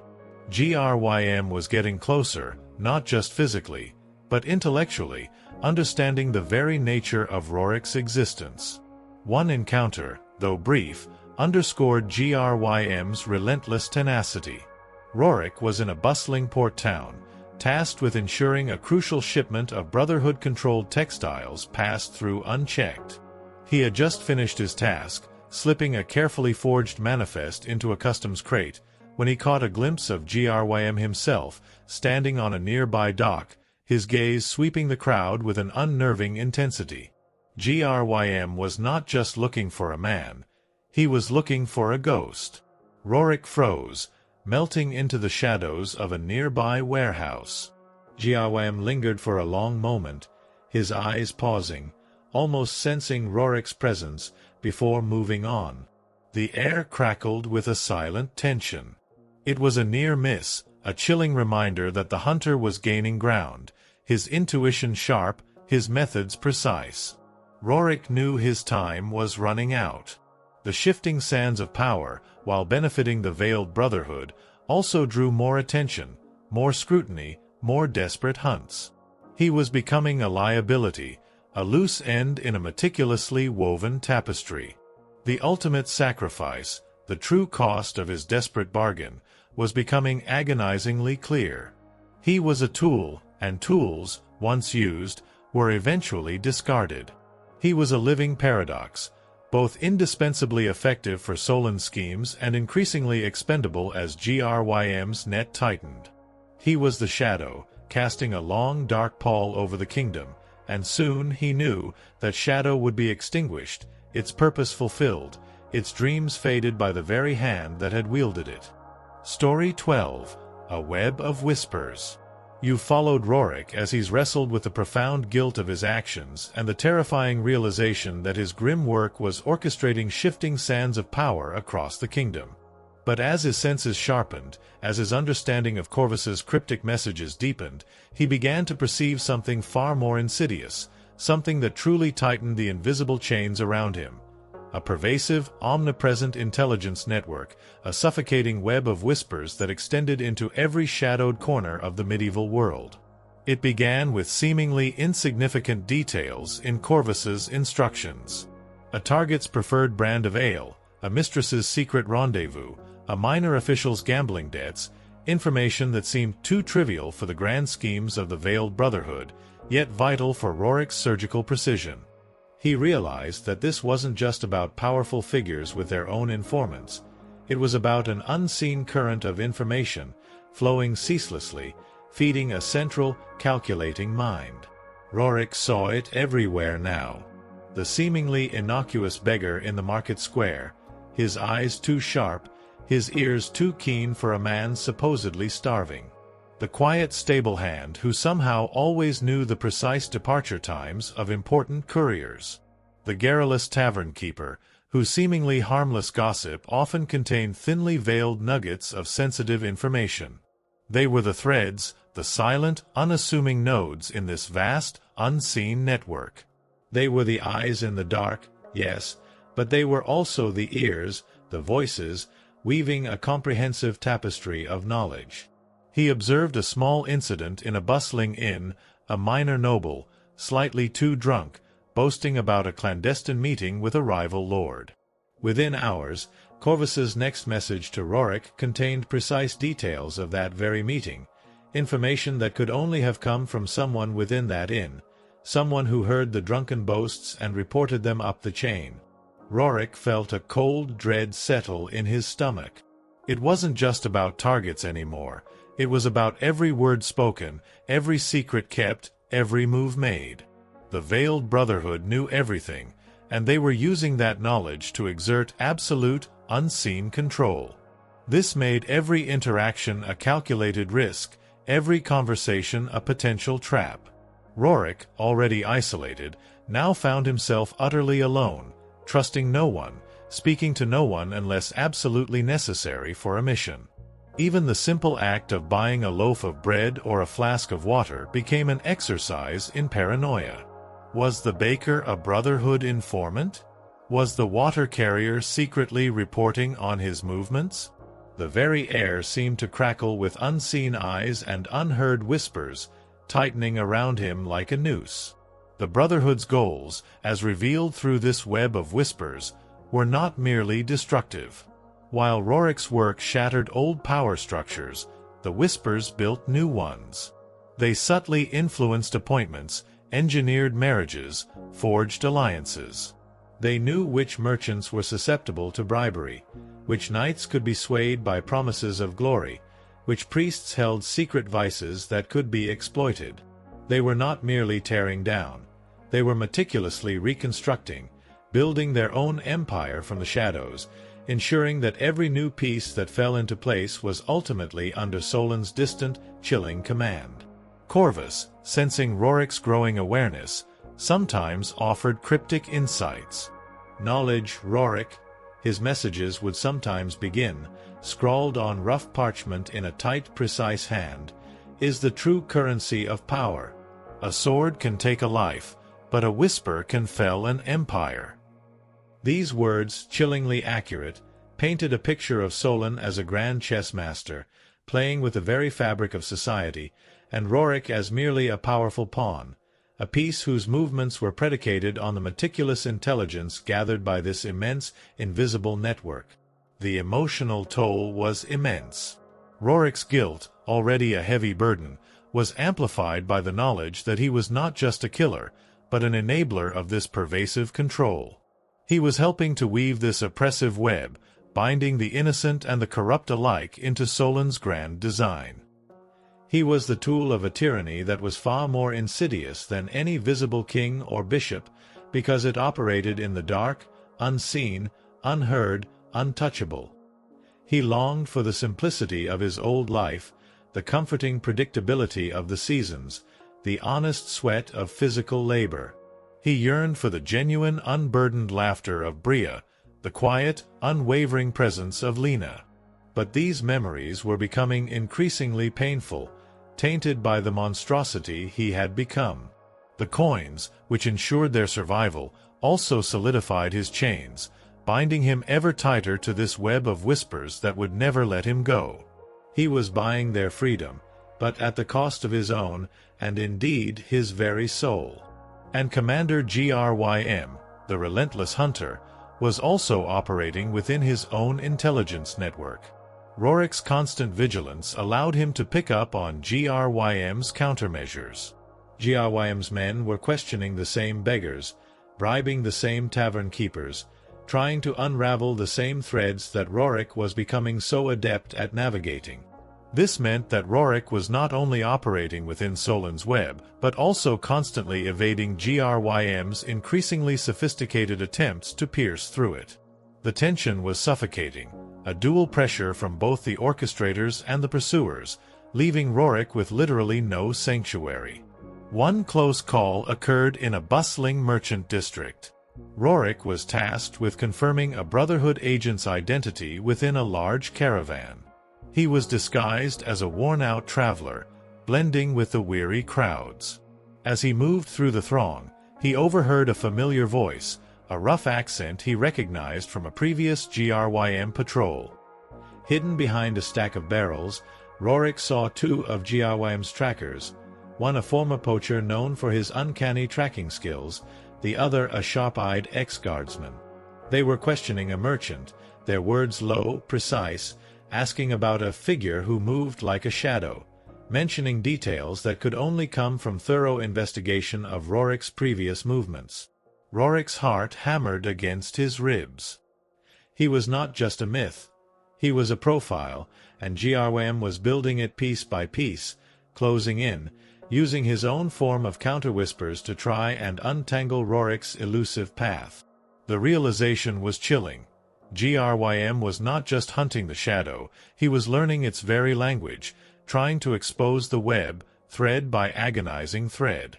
This constant threat, this pervasive knowledge that every whisper could be a trap, every glance a report, left Roric exhausted, his nerves frayed beyond repair.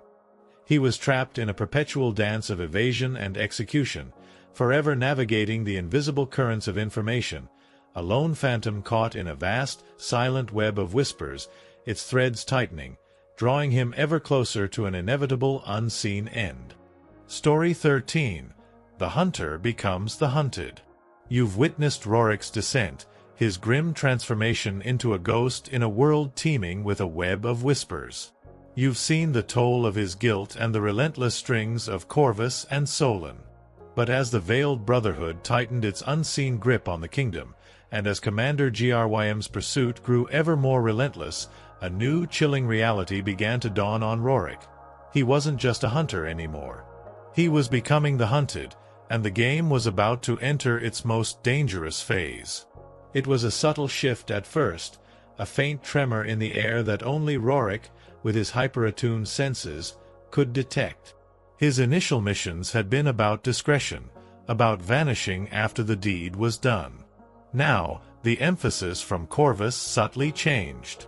There were more warnings, more directives to be untraceable, to leave no shadow behind. This wasn't just about avoiding detection, it was about evading capture, a clear indication that the hunters were getting dangerously close. Roric found himself spending less time planning assassinations and more time planning escapes. Every approach to a target became a meticulous calculation of exit routes, contingency plans for unexpected patrols, and safe houses in case of ambush. He memorized the labyrinthine alleyways of every city, the hidden tunnels beneath noble estates, the treacherous paths through forgotten forests. His movements became a complex dance of evasion, a constant, exhausting game of cat and mouse with an unseen, yet increasingly palpable, adversary. The most formidable of these adversaries was, without a doubt, Commander Grym. Grym was no longer just a name whispered in fear. He was a relentless, intelligent force, a shadow to Roric's shadow. Roric felt Grym's presence like a physical weight, a constant pressure on his heels. Grym's methods had evolved beyond mere patrols and interrogations.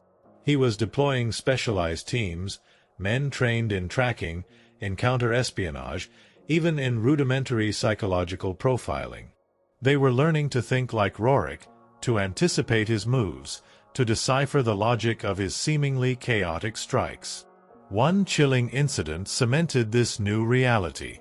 Roric was tasked with infiltrating a fortified castle deep in a northern province, to plant incriminating documents that would sow discord among a group of defiant barons. It was a multi-day operation, requiring intricate planning and sustained stealth. On the third night, as Roric moved through the castle's outer grounds, a faint metallic glint caught his eye. It was a small, almost invisible tripwire, unlike anything a regular guard would use. He disarmed it, his heart hammering, and then saw it, a small, almost imperceptible boot print in the damp earth, different from the standard patrol boots. It was a print he had learned to recognize from whispered rumors. Grym's signature tracker, a former forest warden named Strike, whose almost supernatural ability to follow a trail was legendary. Roric felt a surge of cold dread. Grym wasn't just tracking him. He was actively setting traps, anticipating his movements. This wasn't a random pursuit, it was a targeted hunt, executed by a mind as cunning as Roric's own, and driven by a similar unyielding will. He completed the mission, but the exhilaration of success was overshadowed by the chilling realization that he had walked into a meticulously laid snare, escaping only by the narrowest of margins. Grym was learning his craft, using his own unique silent hunter's craft against him. The physical toll of this constant evasion was immense. Roric's already frayed nerves were stretched to their breaking point. Sleep became a luxury he could barely afford, and when it came, it was often interrupted by vivid nightmares of being cornered, of the flash of steel, of the final, desperate struggle. His body, once a resilient tool, was now a canvas of chronic aches and exhaustion. Every muscle thrummed with tension, every joint groaned in protest. He was perpetually on the move, snatching moments of rest in abandoned shacks, hollowed-out trees, or forgotten crypts, places where the living rarely ventured, and the dead held no interest in the grim game he played. The emotional burden of this escalating hunt was even heavier. The cold embrace of guilt intensified, made worse by the knowledge that he was not just taking lives, but becoming a desperate animal, always on the run. He was losing control of his narrative, no longer dictating the terms of engagement. He was reacting, perpetually on the defensive, his purpose shifting from striking unseen to simply surviving, from being the unseen hand's instrument to being its precarious, increasingly hunted asset. He thought of Lena and Bria with a growing sense of despair. The coins he sent, which secured their fragile peace, now felt like a desperate, continuous gamble. He was buying them time, yes, but at what cost to his own soul, and at what risk if he were ever captured? The idea of Grym or the Church finding them, interrogating them, using them against him, was a far greater fear than any physical pain. He was running not just for his life, but for their continued anonymity, their cherished innocence. Corvus, sensing Roric's growing stress, offered no comfort. His messages remained cold, precise, and utterly devoid of emotion.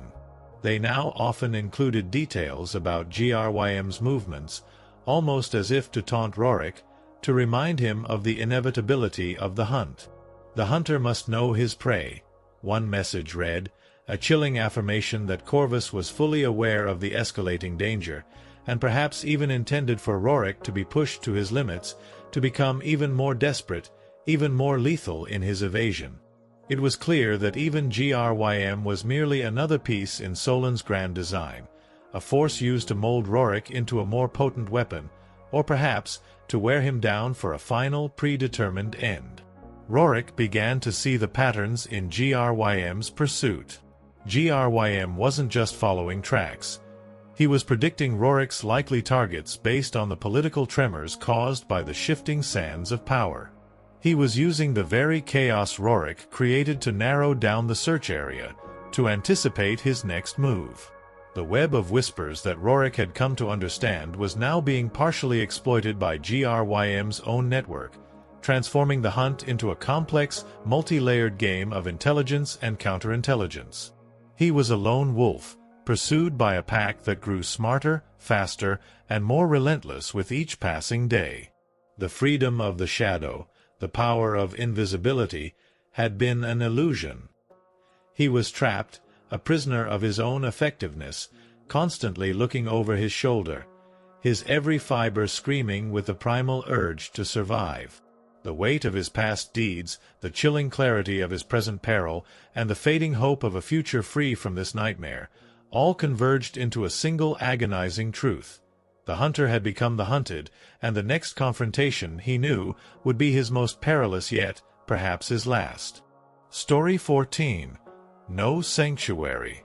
You've journeyed with Roric through his harrowing transformation, witnessed him become the Shadow, a predator haunted by guilt, tangled in a web of whispers, and relentlessly pursued by Commander Grym. Now, as the hunt intensified, as the very ground beneath his feet seemed to shift and conspire against him, Roric faced the brutal truth.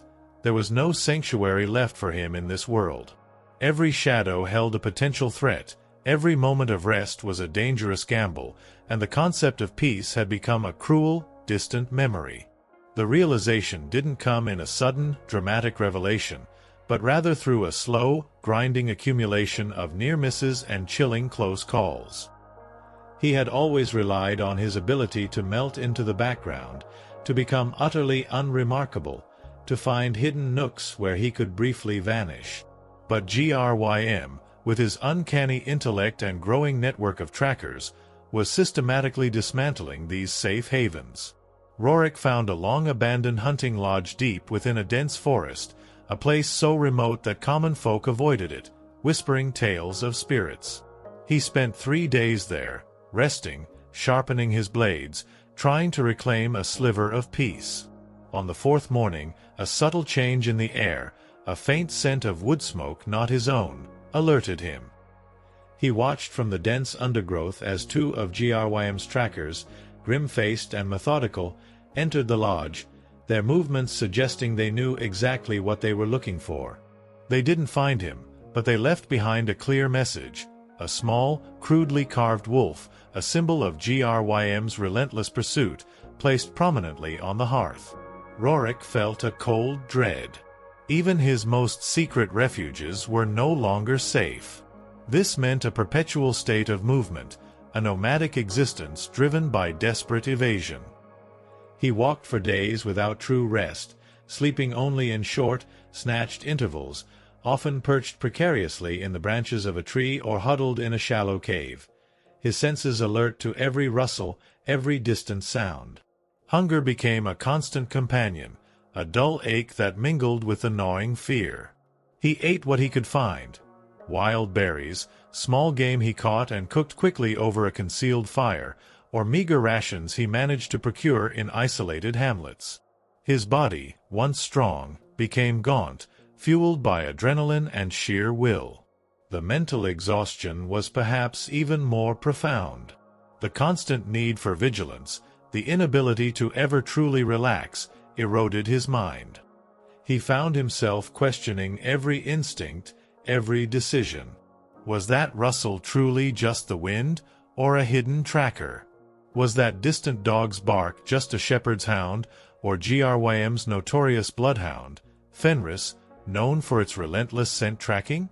His paranoia became a second skin, a suffocating layer that made it impossible to discern friend from foe, safety from imminent danger. He was a prisoner in his own mind, trapped by the relentless hunt.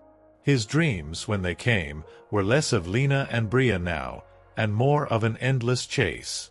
He was always running, through dark forests, across wind-swept plains, through crumbling ruins, with an unseen force relentlessly at his heels. He would wake with a choked gasp, his heart hammering, the sensation of falling, of being trapped, lingering long after consciousness returned. The guilt of his actions, the cold embrace of guilt, now intertwined with the fear of capture, creating a tormenting internal landscape.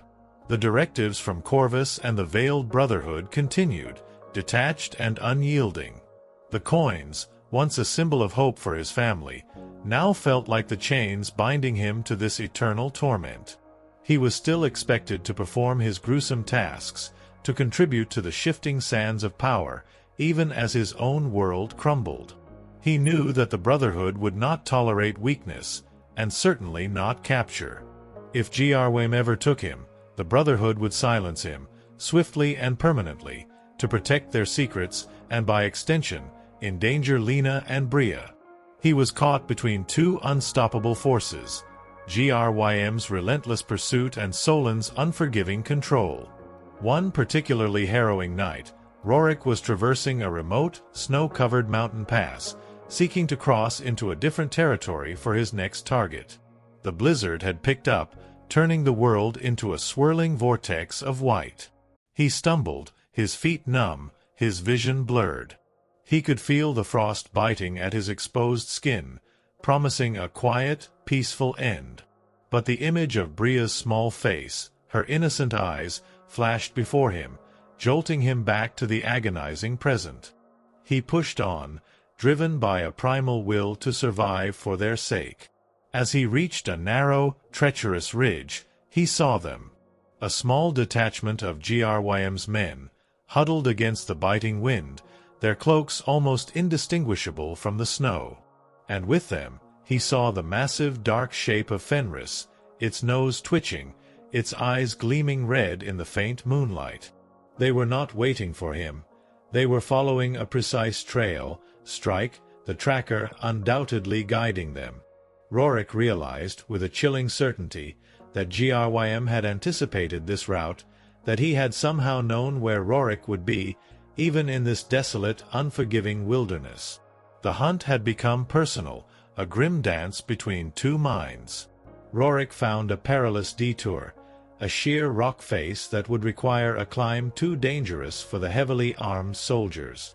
He scaled it, his fingers raw and bleeding, the wind tearing at his clothes. He risked a glance back and saw Grym himself, standing alone, at the edge of the ridge, a dark, stoic figure against the swirling snow. Grym didn't shout, didn't pursue immediately. He just stood there, watching Roric, a silent acknowledgement between hunter and hunted. It was a moment of profound, unsettling recognition, a silent promise of future confrontation. Grym's unwavering determination, his almost spiritual dedication to this hunt, made him more than just an adversary. He was a mirror reflecting Roric's own grim resolve. This encounter solidified Roric's understanding. He had no safe place. No secluded cave, no forgotten ruin, no bustling market. Grym was everywhere, his presence a suffocating weight. The very thought of returning to his village, of endangering Lena and Bria by his mere presence, became an unbearable burden. He was a carrier of death, a magnet for danger, and the only way to protect them was to remain forever absent, forever lost to the shadows.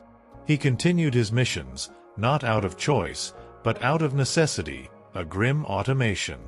Each kill, each infiltration, each act of sabotage, further distanced him from the farmer he once was, pushing him deeper into the abyss of his shadow existence. He was a living paradox, a man whose existence was defined by anonymity, yet who was now relentlessly pursued, a ghost desperately searching for a haven that simply did not exist. The knowledge that he had no sanctuary left him adrift in a sea of perpetual danger, a solitary figure in a world that sought to either use him or destroy him, with no hope of true rest until the very end. Story 15. The Weary Soul's Lament. You followed Roric's relentless flight, witnessed him become a phantom with no sanctuary, his very existence a testament to the brutal choices he'd made. But a body, however hardened, and a mind, however sharp, can only endure so much. For Roric, the ceaseless hunt, the crushing isolation, and the gnawing guilt had brought him to a breaking point, a profound and agonizing weary soul's lament. It wasn't a sudden collapse, but a gradual, insidious decay. The physical exhaustion, once a manageable ache, had become a constant, bone-deep weariness that no amount of rest could truly alleviate. His muscles throbbed perpetually, his joints creaked like old wood, and his eyelids felt impossibly heavy. He would often stumble, not from clumsiness, but from sheer fatigue, catching himself just before a fall, a grim reminder of how precarious his existence had become. His gaunt frame, once simply lean, now seemed to shrink with every passing day, as if the very act of living was consuming him from within. The mental fatigue was even more debilitating. The constant vigilance, the relentless paranoia that had become his second nature, now blurred the lines of reality. He would occasionally misinterpret a rustle of leaves for approaching footsteps, or mistake the creak of a distant branch for the whisper of Corvus's next chilling instruction. His thoughts, once sharp and focused, now drifted, fragmented by exhaustion and the unending loop of his guilt. He'd find himself staring blankly into space, losing track of time, of his purpose, of his very identity. The dreams, once a battlefield of fragmented horrors, now often slipped into a terrifying void of nothingness, or worse, into distorted, agonizing visions of Lena and Bria. He'd see Lena's gentle face contorted in fear, or Bria's innocent laughter replaced by a chilling scream. These were not memories but torturous projections of his deepest fears, confirming his conviction that his continued existence, his monstrous deeds, were a constant threat to their fragile peace. He would wake from these brief, tormented snatches of sleep with a choked gasp, his heart hammering, the cold sweat clinging to his skin. He felt the weight of every life he'd taken, not as distinct faces anymore, but as a collective, suffocating burden. The cold embrace of guilt had become an iron cage, pressing in on him, squeezing the very air from his lungs. He was drowning in his own deeds, every breath a gasp for a reprieve that never came. He yearned for an end, for silence, for the oblivion that death might offer, but the image of Lena and Bria, surviving because of his torment, kept him clinging to the edge of sanity. He was damned, but they were safe. That was his only mantra, his only reason to continue this agonizing existence. His connection to the world, to humanity, had withered. He spoke only in grunts or curt, clipped sentences when absolutely necessary. He avoided eye contact, not just to blend in, but because he feared what others might see in his own eyes, the profound weariness, the haunting emptiness, the monstrous truth. He was a phantom, not just in his actions, but in his very being, drifting through a world he no longer belonged to, a silent, suffering specter. The instructions from Corvus and the Veiled Brotherhood continued to arrive, cold and demanding, oblivious to Roric's internal torment. The coins still appeared, shimmering reminders of his unbreakable pact. But now, Roric performed his duties with a grim, almost automated detachment. The meticulous planning, the precise execution. It was all done from habit, from a deep-seated instinctual drive to survive, not for himself, but for the family he could never see. He was a machine now, a tool devoid of will, operating solely on the grim programming instilled by his desperate past. And all the while, Commander Grym's hunt intensified. Grym was no longer just tracking. He was anticipating Roric's despair. He was spreading propaganda, painting the Shadow not just as a killer, but as a haunted, broken man, hoping to exploit Roric's weariness. Grym's trackers, relentless and skilled, seemed to be everywhere. Roric would catch glimpses of them on the horizon, or find small, carefully placed markers in his usual escape routes, a snapped twig, a misplaced stone, subtle signs that he was being constantly monitored, herded like a wounded animal. The hunter had become the hunted, and the game was nearing its brutal climax. One particularly bleak morning, Roric found himself in a remote, desolate moor, the wind howling around him like a mournful spirit. He had just escaped a particularly tight ambush set by Grym's men, a trap that showed a chilling understanding of Roric's evasion tactics. He was bleeding from a shallow knife wound on his arm, the cold seeping into his bones. He slumped against a cold, damp rock, utterly spent. He looked up at the gray, unforgiving sky, and for a moment he let go. He closed his eyes, a profound, silent scream echoing in the vast emptiness of his soul. He wished, with every fiber of his being, for it all to end. He yearned for the release, the oblivion, the quiet peace that only death could offer. But then, a fleeting image pierced through the darkness. Bria's small, soft hand reaching for his, Lena's quiet strength in her gaze. It was a memory, distant and fragile, but potent enough to pull him back from the precipice. Not for himself, never for himself, but for them. He was their shield, their ghost in the shadows. He had to endure, even if every breath was a lament, every step a torment. His soul cried out in protest, a raw, silent anguish against the endless cycle of violence and despair. But the will to protect, born of a father's desperate love, was a chain stronger than any exhaustion, any guilt, any longing for peace. He was still bound irrevocably to his grim purpose, a weary soul living on borrowed time, for the sake of lives he could no longer touch. The lament would continue, until the very end. Story 16. A fleeting glimpse of humanity. You followed Roric through the deepening abyss, witnessed the weary soul's lament that had become his constant companion. You've seen how the shadow had consumed him, leaving only a ghost of the farmer he once was. Yet, even in the darkest of corners, even in the most hardened of souls, a flicker of light can sometimes break through. For Roric, this came in a fleeting, unexpected moment. A fleeting glimpse of humanity, a brief respite from the ceaseless torment that, paradoxically, only underscored the depth of his loss. It happened in a remote, forgotten village nestled in a valley far from any major trade routes, a place where the Veiled Brotherhood's whispers seemed not yet to have penetrated, and Commander Grym's relentless hunt seemed momentarily distant. Roric had sought refuge there after a particularly brutal and draining mission, one that had stretched his physical and mental limits. He was tasked with eliminating a reclusive scholar, Master Elio, who possessed ancient texts that contradicted the Brotherhood's carefully constructed narratives of history. Elio was an old man, frail and harmless, his death a quiet, intellectual execution rather than a violent one, making Roric's guilt burn even hotter. He needed to disappear, to find a place where the air didn't reek of deceit and death.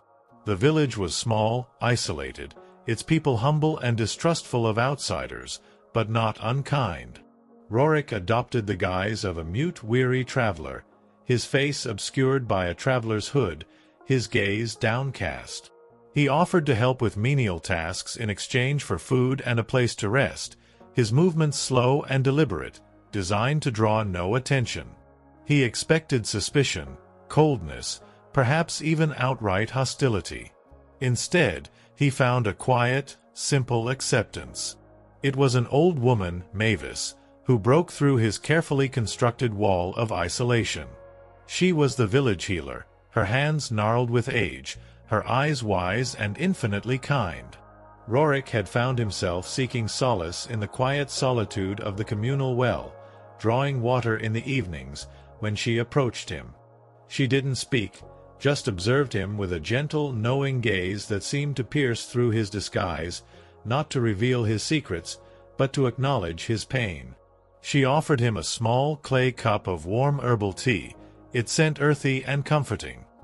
He took it, his calloused fingers trembling slightly, a tremor she surely noticed but said nothing of.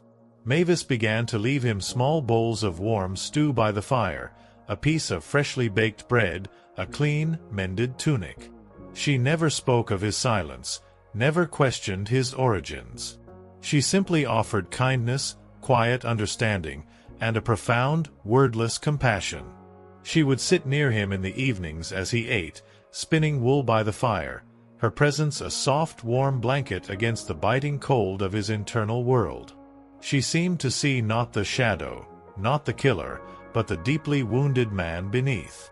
One evening, as the fire crackled softly, Mavis began to hum a lullaby, a simple ancient melody that stirred something deep within Roric, something he thought had long since died.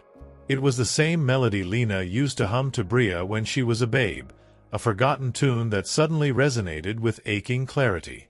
He felt a tear, hot and unwelcome, trace a path down his cheek. He quickly wiped it away, fearful of betraying himself, but Mavis, without looking up from her spinning, gently placed a hand on his arm, a touch that was both firm and comforting. In that moment, for the first time in what felt like an eternity, Roric felt a connection, a raw, poignant flicker of human warmth that bypassed all his defenses. It was a terrifying sensation. The warmth was almost unbearable, a stark contrast to the cold, empty void he had forced himself to inhabit. It brought with it a flood of memories. Lena's laughter, Bria's small hand in his, the simple joys of a life now lost to him. This glimpse of humanity, this unsolicited kindness, wasn't a cure. It was a painful reminder of everything he had sacrificed, everything he could never have again. It amplified his weary soul's lament, making the crushing isolation even more profound. He knew he couldn't stay. The very presence of his monstrous truth would inevitably draw the attention of Grym, of the Brotherhood, and endanger these good, innocent people. He was a harbinger of chaos, and Mavis's kindness, so pure and untainted, was a fragile thing he could not risk corrupting. He was a threat to her, a direct contradiction to the peace she embodied. He spent one more night in the village, restless and tormented. Before dawn, before anyone else stirred, he rose. He left a small, crude wooden bird on Mavis's hearth, a silent thank you, a final, desperate act of human connection from a soul teetering on the edge of oblivion. Then, he melted back into the pre-dawn gloom, leaving the warmth and brief solace behind. The encounter, though brief, left an indelible mark. It didn't make his path easier. In fact, it made it harder. The brief taste of humanity made the metallic tang of his daily existence even more bitter. It reaffirmed his purpose for Lena and Bria, to protect their innocence, their chance at a normal life, but it also solidified his understanding that he could never truly share that life with them again. He was too far gone, too stained, too much of a shadow. As Roric ventured back into the cold, unforgiving world, he felt Commander Grym's presence intensify once more, like a chilling wind whipping at his heels. The brief respite in the village, the unexpected glimpse of humanity, was over. He was back in the relentless hunt, his purpose reaffirmed, but his heart heavier than ever. He was still the shadow, still the weapon, but now he carried the agonizing memory of kindness, a painful reminder of the man he once was, and the impossibility of ever truly returning to the light.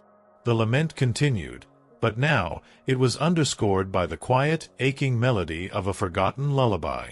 Story 17. The Labyrinth of Betrayal. You followed Roric through the agonizing solitude, seen the brief, poignant glimpse of humanity that only served to sharpen the edges of his enduring pain. Now, as the scent of the chase grew colder from that fleeting respite, Roric found himself back in the suffocating embrace of the shadows, but with a new, chilling clarity. He was no longer just a pawn in a distant game.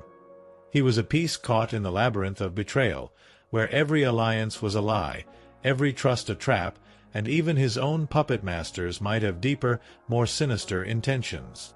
The realization began subtly, a faint dissonance in the meticulous instructions provided by Corvus. He was tasked with eliminating Lord Varkos, a notoriously cruel and ambitious noble who had recently inherited vast, strategic lands. The standard instructions included details of Varkos's guards, his routines, and vulnerabilities.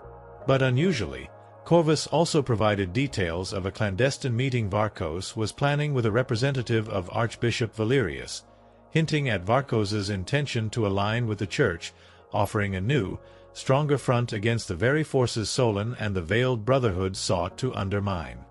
The killing of Varkos was grimly routine for Roric, another shadow sliding into another dark chamber. But as he planted the incriminating evidence, forging a note that suggested Varkos was conspiring with a rival duke, as per Corvus's directive, Roric noticed something odd. The note was subtly crafted to not only implicate the duke but also to cast a faint, almost imperceptible shadow of doubt upon the church representative mentioned in the meeting. It was a secondary layer of manipulation, a deeper coil within the serpent's intricate design. This wasn't just about removing an obstacle, it was about fostering distrust, creating further chaos beyond the immediate objective. Later, a new mission arrived, shrouded in more layers of deceit.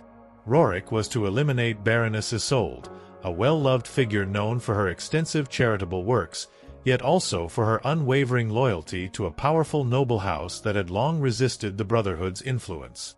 Her death was orchestrated to appear as a suicide, driven by a fabricated financial scandal. But the deeper detail in Corvus's instructions was the subtle redirection of her vast charitable funds. Not into the Brotherhood's coffers directly, but into the hands of a seemingly independent merchant collective, which Roric, with his honed senses for hidden connections, vaguely recognized as a front for a minor, ruthless criminal guild. This guild, he knew from past whispers, had recently begun to operate with surprising impunity within territories controlled by the Brotherhood. The implications were chilling. Solon wasn't merely replacing old power with new. He was actively dismantling the very concepts of loyalty and trust, twisting virtuous acts into tools of control. The innocent were sacrificed alongside the corrupt, not for justice, but for strategic advantage.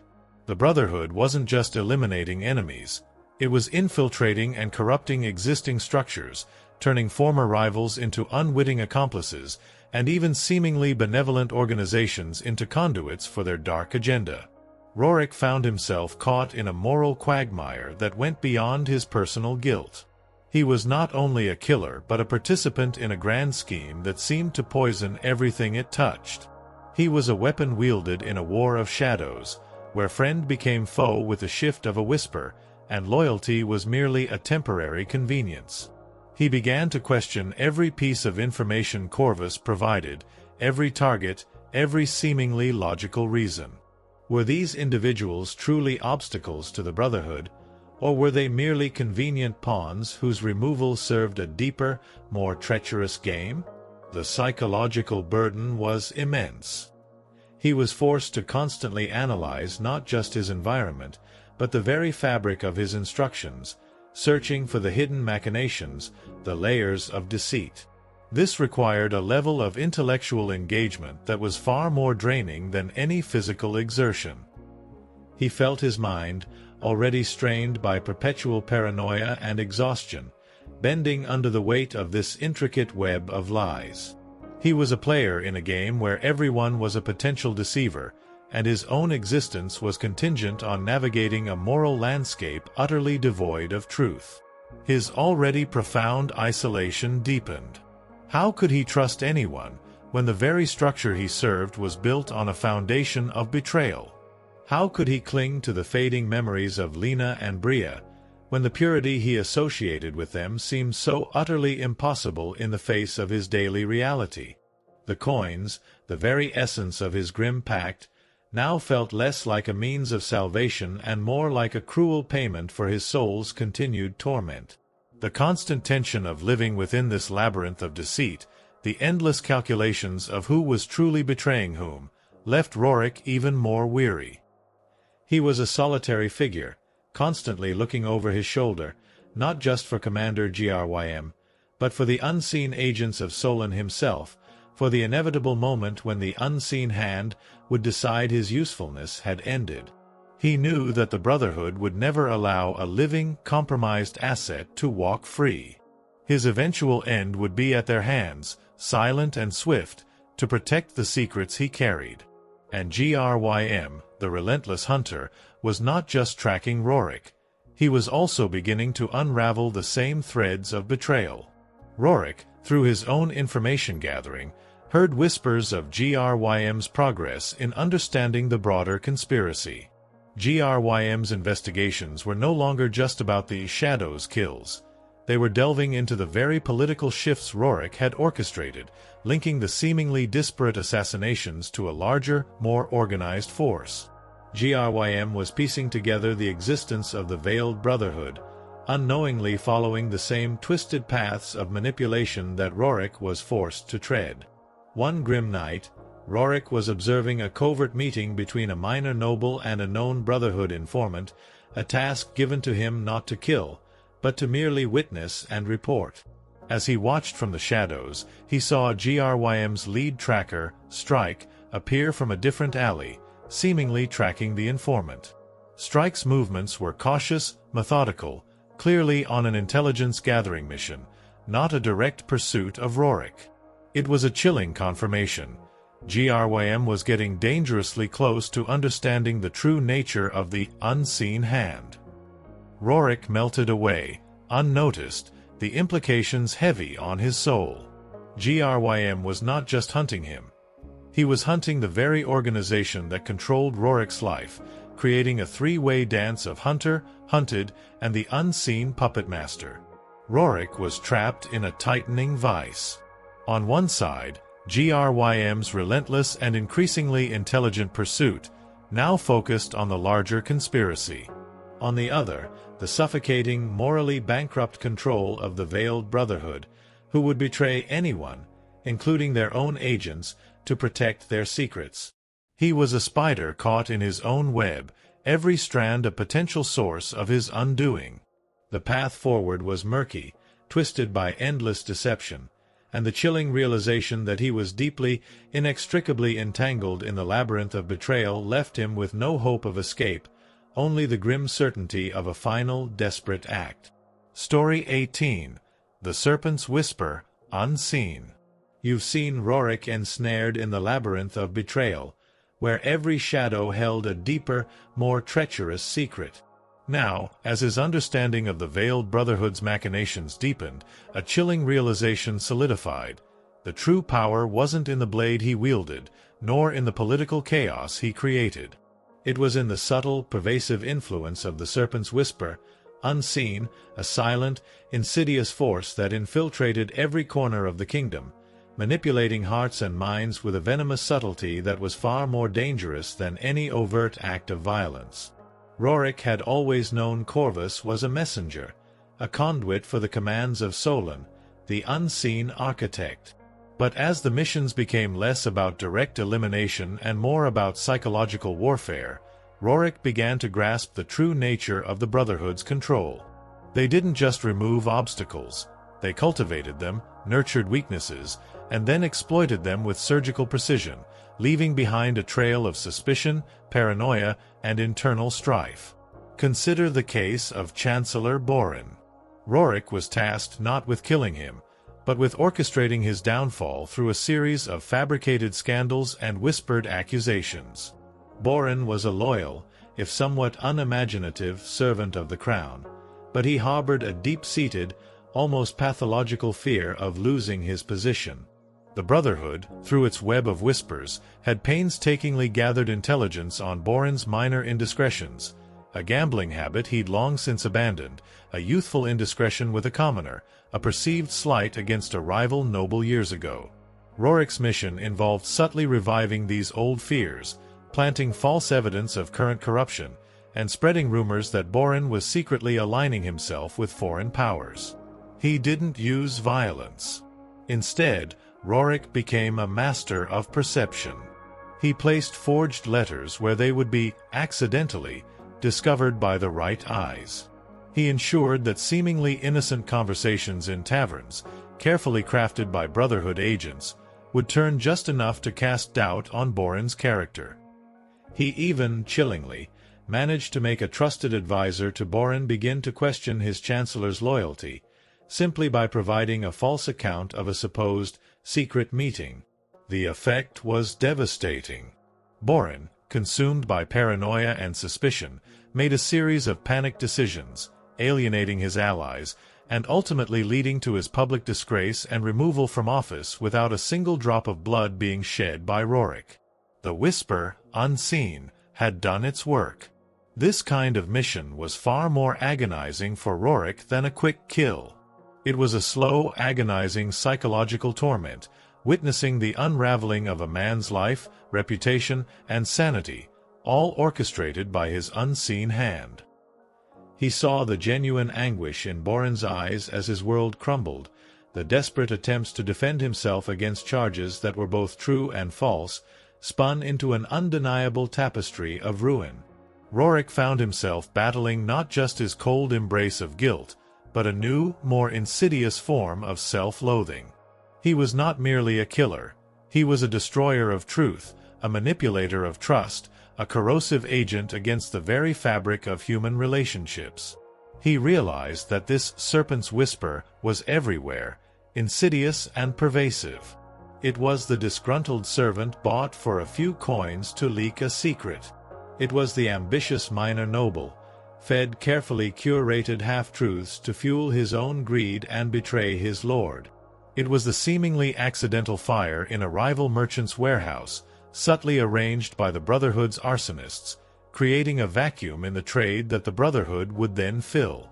Every piece of information, every act of manipulation, was a silent venom, slowly poisoning the established order. The psychological burden became immense. Roric's already fractured mind struggled to discern reality from the intricate layers of deceit. He found himself questioning everything he heard, every piece of news, every rumor. Was it truth, or another carefully placed whisper from Solon's network? This constant state of doubt made him even more isolated, pushing him deeper into the desolate landscape of his own consciousness.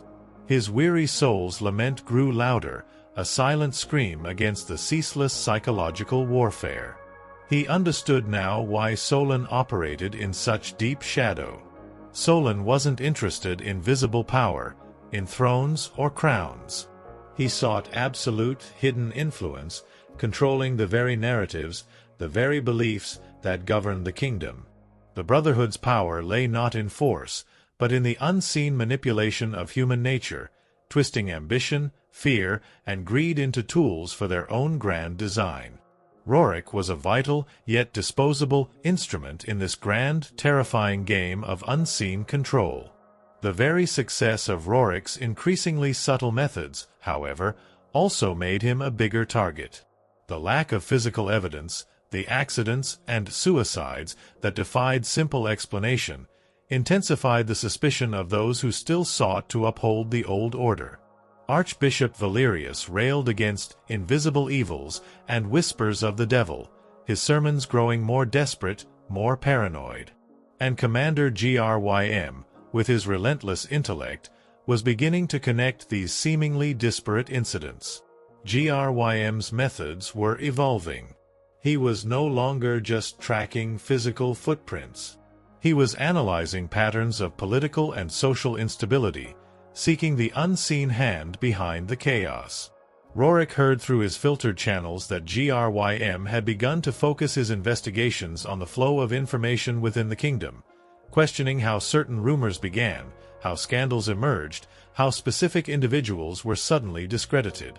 He was hunting the whisper itself, trying to trace its origin. One close call highlighted this terrifying new level of detection. Roric was in the capital, tasked with subtly spreading a fabricated rumor about a popular general's secret foreign alliances. He chose a specific group of gossiping merchants in a bustling inn, confident his disguise was perfect. As he planted the seed of the whisper, he felt a subtle shift in the room's energy. His eyes darted to the entrance, and there, almost imperceptible amongst the patrons, was a scribe, sketching rapidly on a small slate, his eyes darting from face to face. It wasn't Strike, the tracker, but an agent Grym had specifically tasked with documenting public sentiment and tracking unusual patterns of communication. The scribe's gaze didn't linger on Roric, but Roric felt a cold certainty. The scribe was capturing not just faces, but the interaction, the flow of the whisper. Grym was trying to map the very network Roric was operating within. Roric moved swiftly, dissolving back into the crowd, the chilling knowledge that Grym was now actively hunting the whisperers rather than just the doers pressing down on him. His existence was now twice as precarious. He was trapped between the demands of Solon's unseen hand, forcing him deeper into the labyrinth of manipulation, and Grym's increasingly sophisticated pursuit, threatening to expose the entire web. There was no escape, no easy way out. The coins that bought Lena and Bria's safety now felt like a curse, binding him to a future defined by endless deceit and a relentless hunt. He was the serpent's whisper, unseen, unheard, but felt by all, and soon he knew the venom would finally consume him. Story 19. The Ghost of Vengeance. You've witnessed Roric's agonizing journey, seen him become a master of silent manipulation, caught in the serpent's whisper, unseen, and deeply entangled in the labyrinth of betrayal. But as the Veiled Brotherhood tightened its unseen grip on the kingdom, and as Commander Grym's relentless pursuit intensified, a new, volatile emotion began to simmer within Roric, something beyond guilt or despair. He felt the cold, burning touch of the ghost of vengeance, a desire for retribution that was as terrifying as it was desperate. It wasn't a sudden, blinding rage. Roric was too weary, too broken for such a simple emotion. Instead, it was a slow, agonizing realization, born from the depths of his profound suffering.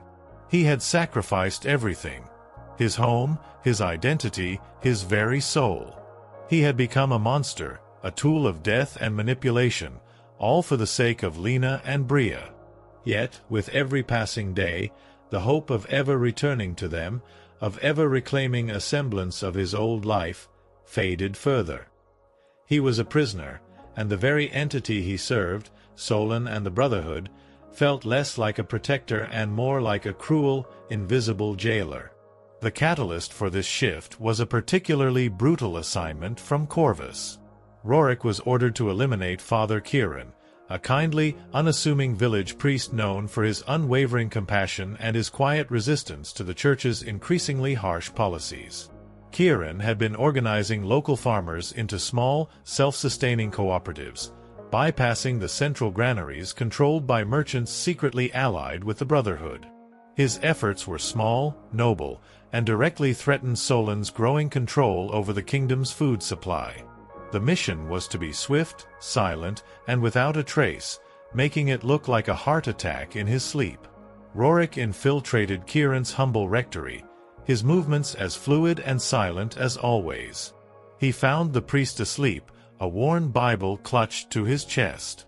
As Roric raised his hand, ready to deliver the final blow, he saw a small, crudely drawn picture tucked into the Bible's pages. A child, no older than Bria, drawing a stick figure of Kieran, smiling.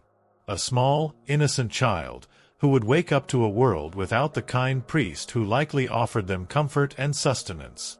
In that moment, a raw, almost primal pain tore through Roric. It wasn't just guilt. It was the crushing weight of knowing that his monstrous actions were not just benefiting a vague, greater good for his family, but actively destroying the small, honest pockets of goodness that still existed in the world. He was tearing down the very fabric of decency, not just for power, but for the chillingly abstract concept of Solon's new order. The hypocrisy, the sheer, agonizing pointlessness of it all, washed over him. He completed the mission, his hands trembling, his soul screaming in silent agony. He slipped away, leaving the innocent priest to his cold, final rest. But something had irrevocably shifted within him. The loyalty born of desperation, the obedience fueled by fear, began to crack. A new bitter resolve began to form. If he was to be eternally damned, if he was to be the shadow until his last breath, then he would seek justice, not for the world, but for himself, for the farmer named Roric who had been so cruelly broken. He would find a way to make the puppeteers pay.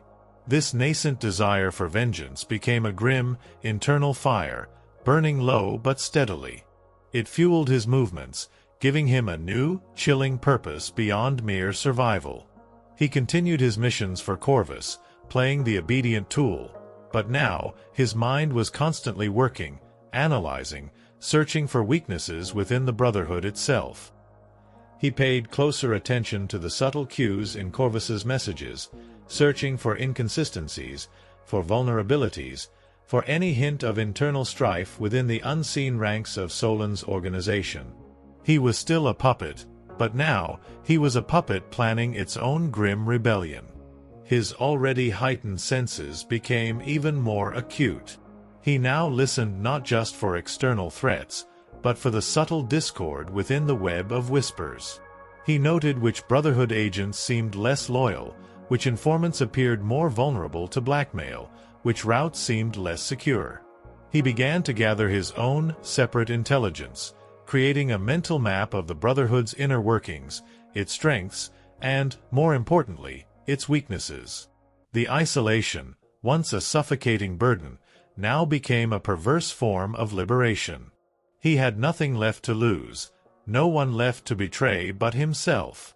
His personal torment, the weary soul's lament, no longer felt like a passive suffering. It was a fuel, a cold, bitter wellspring of resolve, transforming his despair into a desperate, simmering need for retribution. Commander Grym, the relentless hunter, continued his pursuit, and Roric's own intelligence gathering revealed Grym's increasing proximity to the truth of the Brotherhood's existence.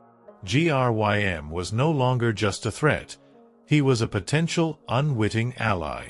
Roric saw the fragments of information Grym was piecing together, the systematic way he was unraveling the grand conspiracy.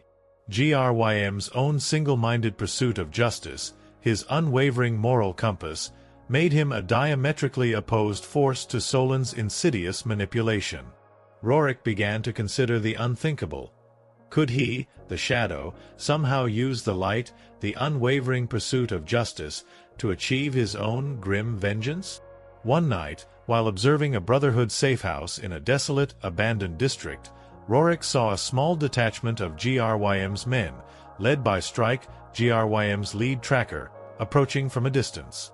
They were moving stealthily, clearly on a reconnaissance mission, confirming the safe house's location. Roric melted back into the shadows, but instead of simply evading them, he lingered, watching their movements. He noticed a small, almost imperceptible detail.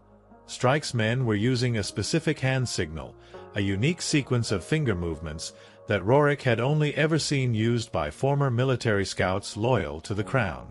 It was a subtle sign that Grym's methods were becoming more sophisticated, his network more specialized, and his understanding of the underworld more profound. Roric felt a strange sensation, not of fear, but of a grim, calculating anticipation. Grym was closing in on the Brotherhood, a blind, relentless force.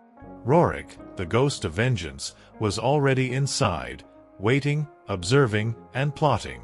The labyrinth of betrayal was about to become a battleground, not just between hunter and hunted, but between two opposing forces, one of insidious control, the other of relentless justice, with Roric, a man with nothing left to lose, caught in the middle, ready to ignite the final, devastating confrontation, driven by the cold, burning desire for retribution that was now his only guiding star.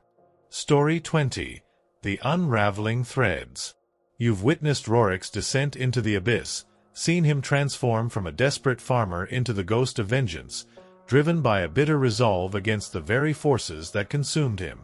Now, as this grim purpose solidified, Roric began to act with a new, terrifying clarity, not just as a killer, but as a deliberate saboteur within the Veiled Brotherhood itself. The labyrinth of betrayal was about to unravel, and Roric, the broken puppet, was going to be the hand that pulled the critical threads. His first steps in this desperate gamble were subtle, almost imperceptible, even to the Brotherhood's pervasive web of whispers. He continued to execute Corvus's orders with his customary, chilling efficiency, ensuring that no suspicion fell upon him. But within each mission, he began to plant seeds of chaos, not for Solon's benefit, but to disrupt the Brotherhood's own intricate machinery. For instance, when tasked with discrediting a popular city guard captain, Captain Elias, who was hindering the Brotherhood's smuggling operations, Roric didn't merely follow the script of fabricated evidence and whispered rumors. He ensured that the evidence implicating Elias was discovered in a way that, while leading to Elias's downfall, also cast a faint, almost invisible shadow of doubt on a different Brotherhood agent, one known for his meticulousness. It was a subtle, almost unprovable flaw in the plan, but it would breed internal suspicion, a gnawing doubt within the Brotherhood's ranks. He also started to subtly manipulate the flow of information. When ordered to extract specific documents from a noble's estate, Roric would accidentally leave behind a small, seemingly insignificant clue, a specific type of parchment, a faint, unusual ink stain, that, if meticulously investigated, would point away from the shadow and towards another, seemingly unrelated criminal enterprise. This wasn't just misdirection. It was deliberate sabotage, forcing the Brotherhood to expend resources chasing phantom leads, creating friction and distrust within their own vast network. The very coins that had once bound him, the constant influx of payment that ensured Lena and Bria's safety, became another tool in his hands. He began to track the origin of these coins more meticulously, noting subtle changes in minting marks or the specific wear on certain denominations. He had a vague hope that perhaps, just perhaps, these minute details could offer a clue, a breadcrumb trail that Commander Grym could follow, leading him closer to the very heart of the Brotherhood, to Solon himself. It was a desperate, almost suicidal gamble, but Roric had nothing left to lose. His personal torment, the weary soul's lament, became a grim fuel for this new purpose. The crushing weight of guilt and the profound exhaustion no longer drove him to despair, but to a cold, burning resolve. He was already damned, so why not use his damnation to strike back at the architects of his misery? The thought of Lena and Bria, safe but forever out of reach, was still the bedrock of his endurance, but now it was tinged with a furious determination to ensure that the monstrous organization that had stolen his life would not thrive unchecked. He also sought out information about the Brotherhood's internal hierarchy, the unspoken rivalries, the fault lines within their seemingly impenetrable structure. He learned that while Solon was the ultimate unseen hand, there were powerful figures beneath him, ambitious and often mistrustful of each other. Corvus, Roric suspected, was one such figure, a highly placed, yet still subordinate, operative.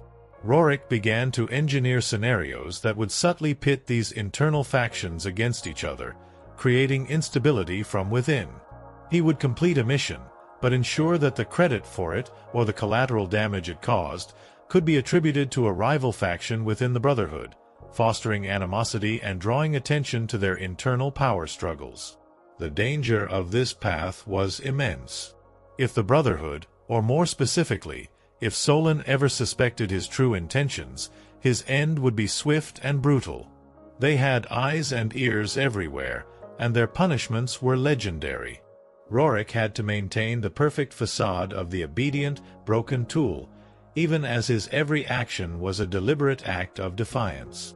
This required an even greater level of self-control, an almost superhuman suppression of his true emotions. Meanwhile, Commander Grym was closing in with an unsettling precision. Roric felt Grym's awareness of the larger conspiracy deepening. Grym's inquiries were now less about the shadow and more about the organization. He was questioning former victims of the Brotherhood's political machinations, meticulously charting the shifting sands of power, and, chillingly, beginning to understand the serpent's whisper itself. Grym was no longer just a tracker. He was a detective, connecting the seemingly disparate events, building a case against an unseen enemy. One particularly tense encounter occurred when Roric was tasked with sabotaging a key trade agreement between two powerful dukes, a pact the Brotherhood wanted to prevent. Roric had to infiltrate a neutral meeting hall and plant a false intelligence report that would cause the dukes to distrust each other. As he was making his final preparations, concealed in the rafters, he overheard hushed voices below. It was Grym himself, speaking to his lead tracker, Strike. They weren't there for Roric, not directly. They were discussing the sudden, seemingly random disruptions in trade that had plagued the region. "It's too organized, Strike." Grym's voice was low, thoughtful. "Too effective. It's not just brigands. Someone is pulling these threads, someone who profits from the chaos." Strike nodded, pointing to a recent incident Roric himself had orchestrated. "And these accidents, Commander? They always seem to benefit the same few individuals, or fill the same power vacuums." Grym's eyes narrowed. "Precisely. We're hunting a ghost, Strike, but this ghost leaves a very specific kind of footprint. A pattern of convenience." Roric froze, every nerve on edge. Grym was seeing it, the pattern of the unseen hand's puppetry. He was starting to unravel the very threads Roric was now trying to snap. It was a terrifying, yet strangely exhilarating, moment. His tormentor was becoming an unwitting ally, a force that could potentially tear down the very walls of his prison. The pressure mounted, a constant, suffocating vice. Roric was caught between the ever-present threat of Grym's capture and the existential peril of Solon's discovery. His actions now were a double-edged sword. Each successful act of sabotage against the Brotherhood brought him closer to exposure, yet also closer to a grim, desperate revenge. The lament of his weary soul was now a desperate war cry, a silent vow to bring down the architects of his suffering, even if it meant his own inevitable destruction. The threads were unraveling, and Roric, the broken phantom, was determined to ensure that when the tapestry finally collapsed, it would take down those who had woven his torment. Story 21. The Confrontation. You followed Roric's relentless journey, seen him embrace the ghost of vengeance, subtly sabotaging the Veiled Brotherhood even as Commander Grym closed in, the threads of their elaborate web beginning to unravel. Now, the stage was set for the inevitable, a clash of forces that Roric had both dreaded and, in his darkest moments, yearned for. The game of shadows was about to erupt into the confrontation, a desperate, brutal dance where survival was uncertain and redemption seemed impossible. The precise moment of impact wasn't a surprise. Roric had been deliberately making himself more visible, leaving just enough of a trail for Grym to follow, like a wounded animal leading a predator to a larger, more dangerous quarry. His last assignment from Corvus was a critical one: to eliminate a key royal advisor, Chancellor Mathis, whose unwavering loyalty to the crown was proving a significant impediment to Solon's final ascent to absolute, unseen power. The mission was designed to destabilize the very heart of the kingdom, a grand, audacious move that Roric knew would draw Grym like a moth to a flame. He chose the royal palace as his battleground, a place of immense symbolic power. He knew Grym would anticipate his move, that the palace would be a fortress of vigilance. This was not merely an assassination. It was a desperate gamble, a calculated risk to force Grym's hand, to bring the hunt to a head, and perhaps, just perhaps, to expose the Brotherhood in the process. Roric moved through the palace's forgotten passages, his senses hyper-aware, every muscle taut. He bypassed intricate security measures, his years as the Shadow honing his craft to near perfection. He could hear the muffled footsteps of guards, the distant murmur of voices, the subtle creak of ancient timbers.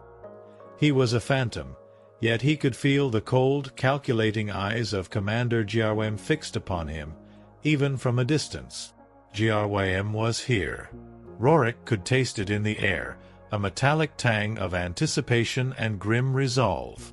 He reached Chancellor Mathis's private study, a quiet chamber filled with scrolls and a heavy scent of ink. The Chancellor sat alone, engrossed in a ledger, a figure of unassuming power. Roric moved to strike, a silent, practiced motion. But just as his hand raised, a voice, calm and cutting through the suffocating silence, echoed from the doorway. "Hold, Shadow." Roric froze, his instincts screaming for flight. He didn't turn immediately, assessing the threat.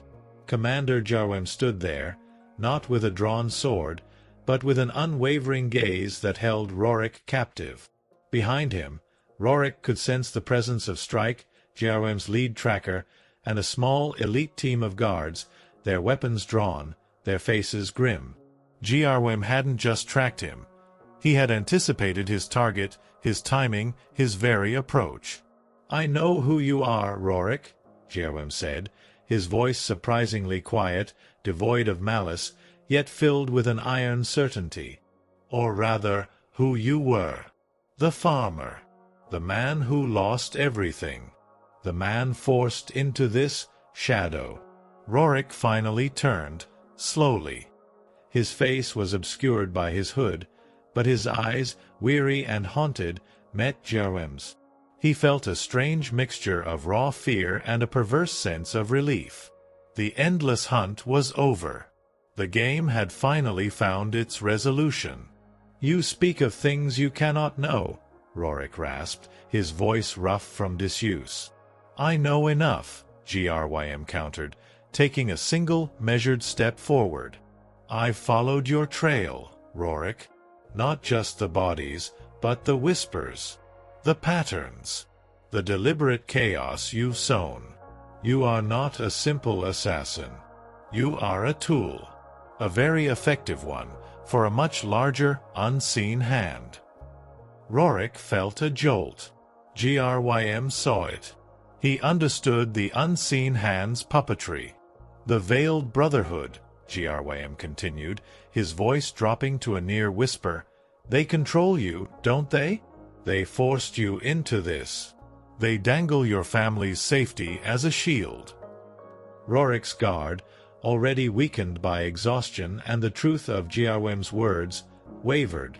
How could Grym know so much? Had his deliberate attempts to leave clues, to unravel the threads, actually worked?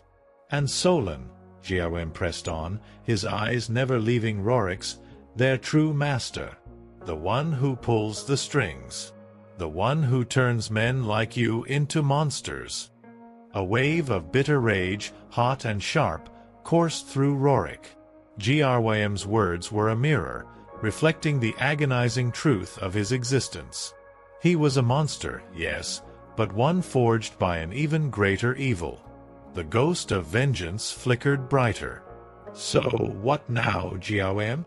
Roric asked, his voice strained. "Do you take your prize?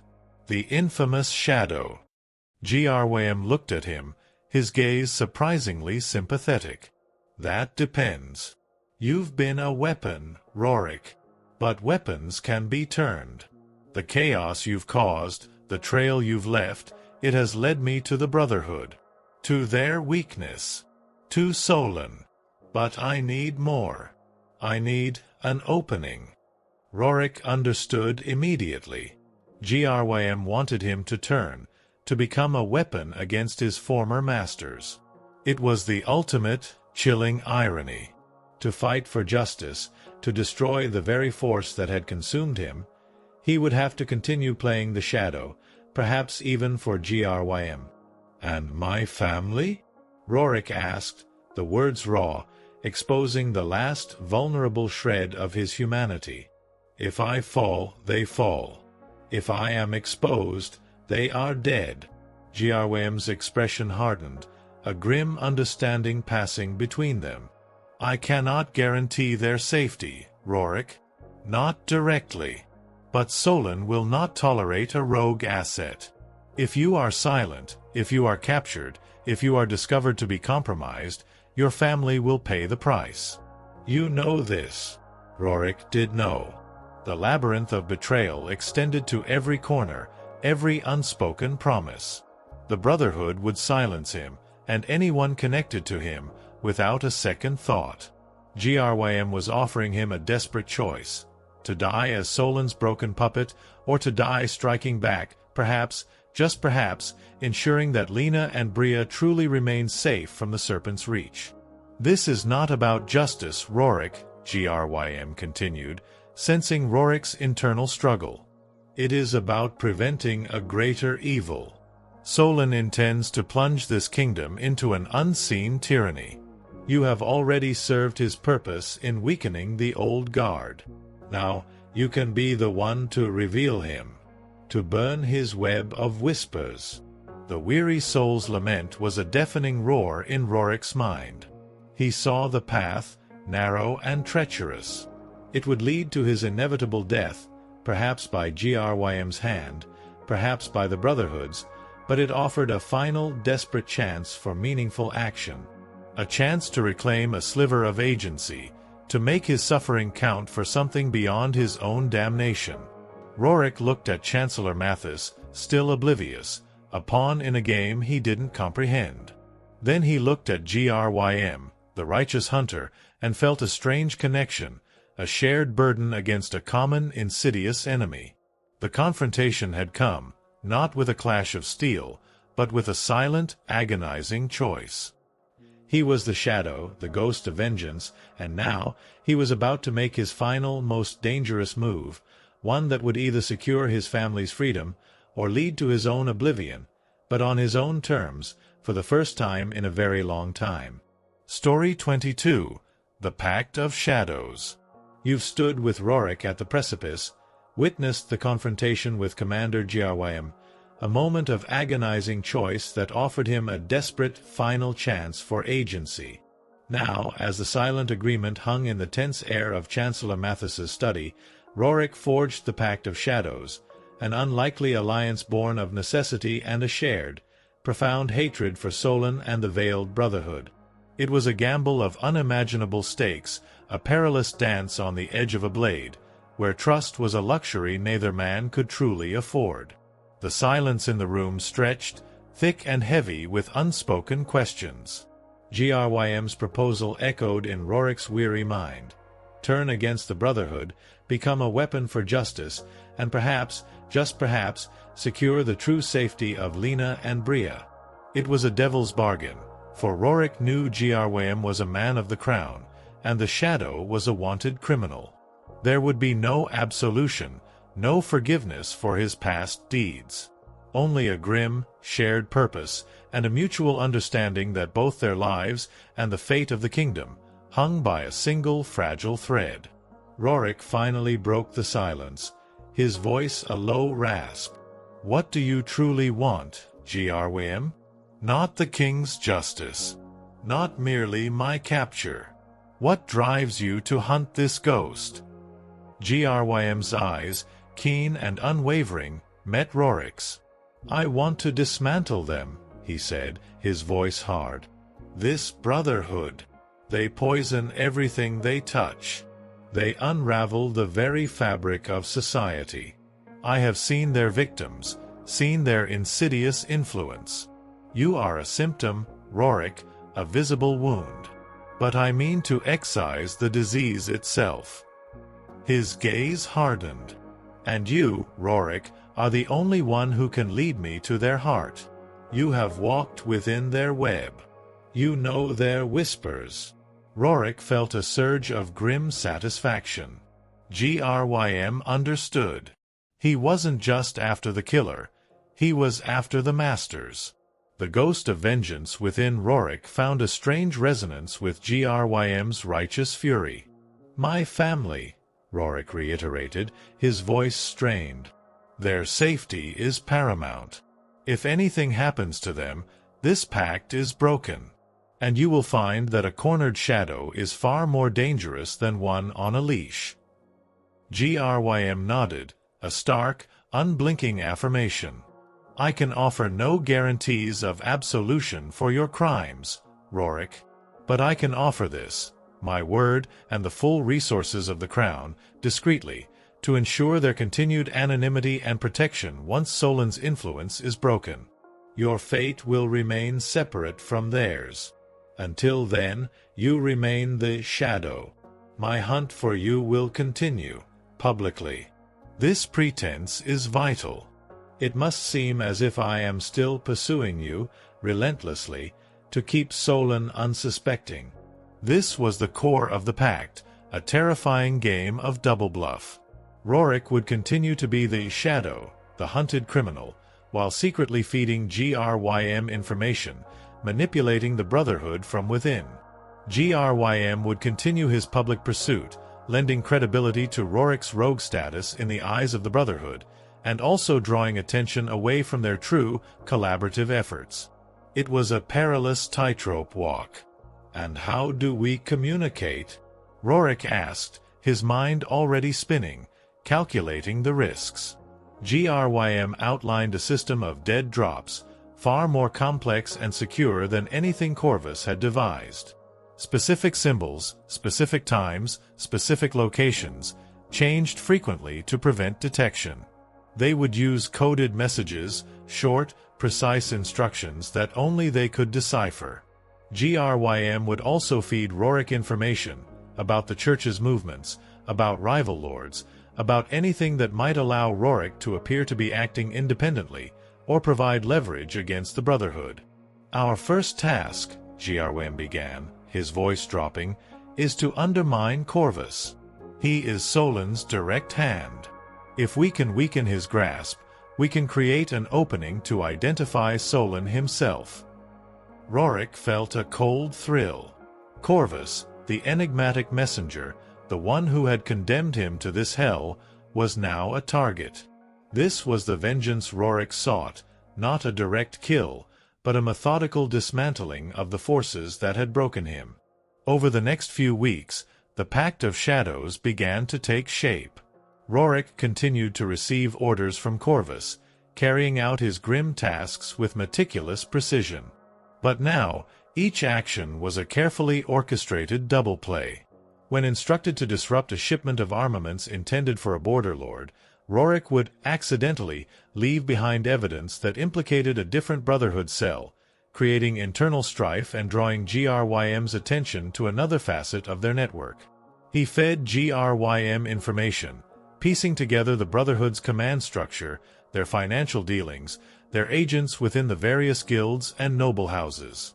He mapped their safe houses, their communication lines, the hidden identities of key operatives. It was like tearing apart a vast, intricate spiderweb, thread by painful thread. Grym, for his part, used this intelligence judiciously, launching targeted raids on Brotherhood fronts that appeared to be part of his ongoing hunt for the Shadow, capturing lower-level agents who, under interrogation, inadvertently confirmed details of the larger conspiracy. The constant tension was immense. Roric was performing a delicate ballet of deception, constantly balancing the need to appear loyal to the Brotherhood with his secret mission to dismantle them. He was a living lie, his every action a calculated risk. The exhaustion from his weary soul's lament was now compounded by the intellectual strain of this double game. His mind was a battlefield, constantly analyzing, anticipating, and calculating. He had several terrifying close calls where Brotherhood agents almost detected his true intentions, or where Grym's public pursuit nearly compromised their secret alliance. One instance saw him trapped in a burning building, ignited by Brotherhood agents as a false flag to draw out a rival. Grym's forces, responding to the Shadow's presence, arrived, but Roric, following a prearranged signal, slipped away through a hidden passage Grym had indicated, making it seem as if he had narrowly escaped Grym's grasp.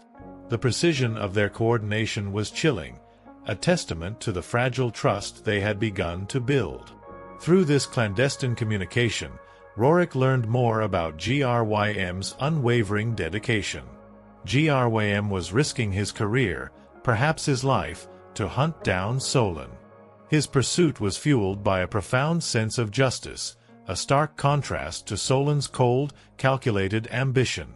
Roric, a man who had lost his own moral compass, found a strange, grim respect for Grym's unwavering integrity.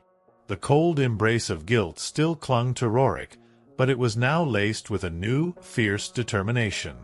He was fighting back, not just for his family, but for the remnants of his own soul. He was an instrument, yes, but now he was an instrument choosing its own path, a weapon turned against its makers. The unraveling threads of the Brotherhood's power were beginning to fray, and Roric, the broken shadow, was pulling at the most vital ones, drawing Grym ever closer to the unseen hand.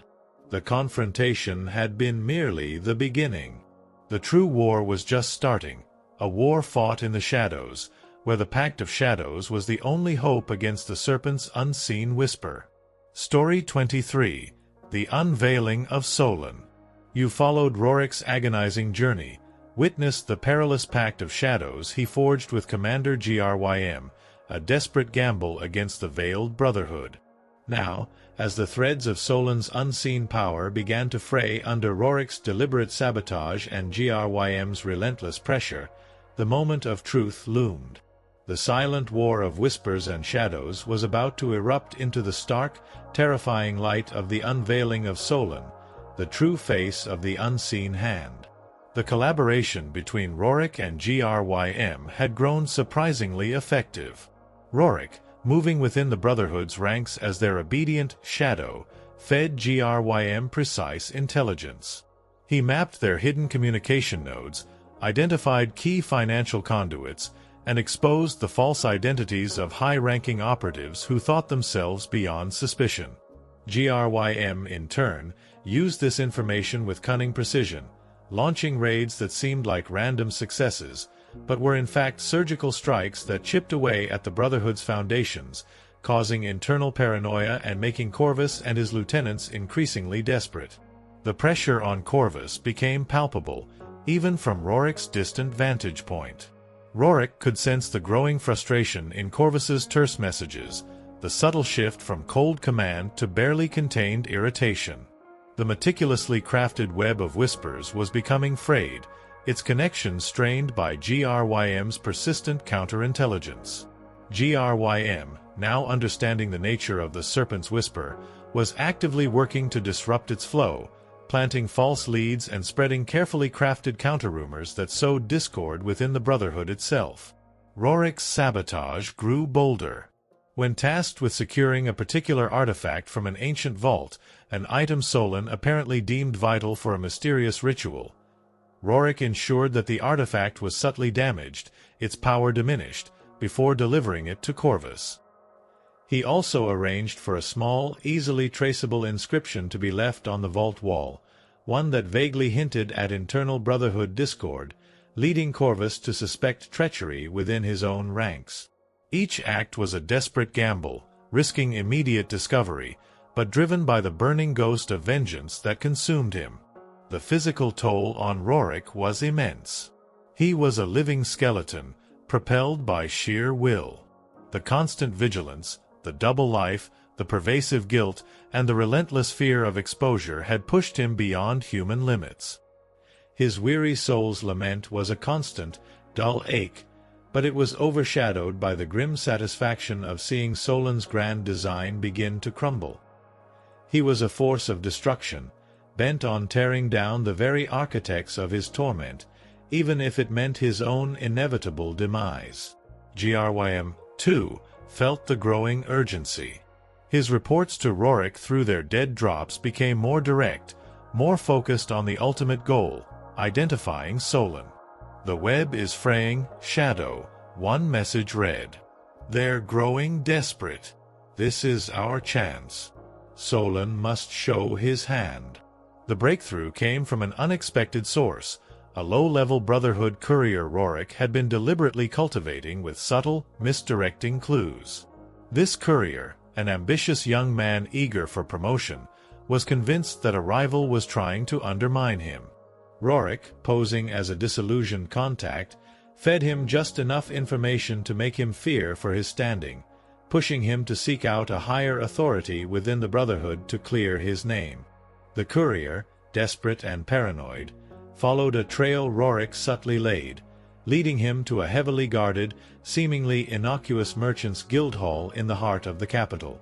It was a place Roric had always suspected, a nexus of wealth and influence that felt too quiet, too controlled. Grym's intelligence, combined with Roric's relentless probing, had already identified it as a potential Brotherhood stronghold. Roric transmitted this final, critical piece of information to Grym through an emergency dead drop. The message was simple: the spider's nest. The guild hall. He is there. Tonight. Grym's response was immediate and decisive. He mobilized his most trusted men, a small, highly trained force, including Strike, his lead tracker. They moved under the cloak of night, a silent, deadly force against the unsuspecting Brotherhood. Roric, meanwhile, positioned himself on a rooftop overlooking the Guildhall, his heart hammering against his ribs, not from fear, but from a fierce, terrifying anticipation. This was it. The culmination of his torment, his vengeance. From his perch, Roric watched as Grym's team breached the Guildhall with practiced efficiency. There were shouts, the clash of steel, brief, desperate cries from Brotherhood guards who were clearly caught off guard. The ambush was swift, precise, a testament to Grym's tactical brilliance and the accuracy of Roric's intelligence. Roric saw Corvus, his face etched with a rare flicker of panic, attempting to escape through a hidden passage. But Grym, anticipating this, had a team waiting.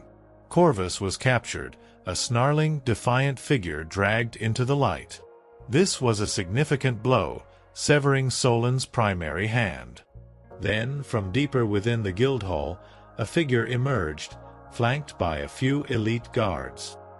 He was not dressed in the dark, imposing robes Roric might have imagined.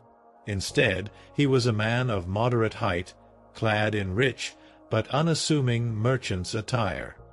His face was unremarkable, almost forgettable, yet his eyes held an unnerving intelligence, a cold, calculating depth that sent a shiver down Roric's spine. This was Solon, the unseen hand, the puppet master. He watched as Solon, calm amidst the chaos, gave a few curt commands, attempting to rally his remaining forces. But it was too late. Grym's men overwhelmed the last pockets of resistance.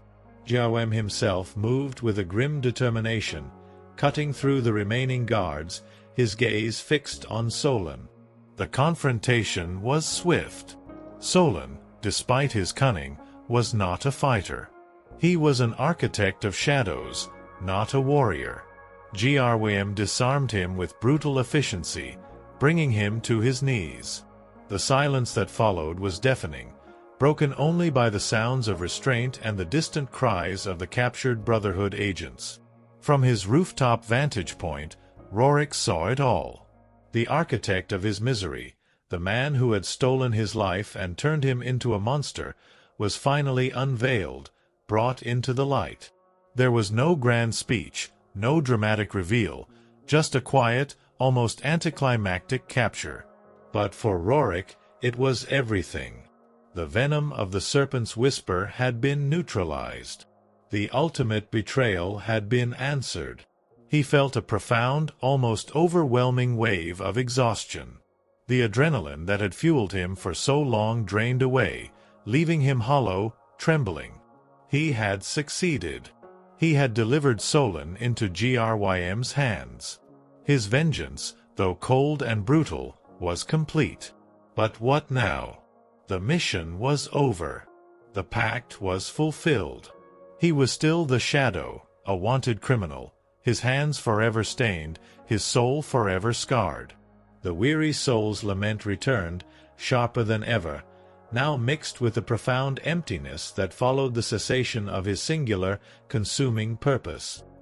He looked down at the scene below, the captured Solon, the victorious Grym, and knew that his own path, his own grim journey, was far from over.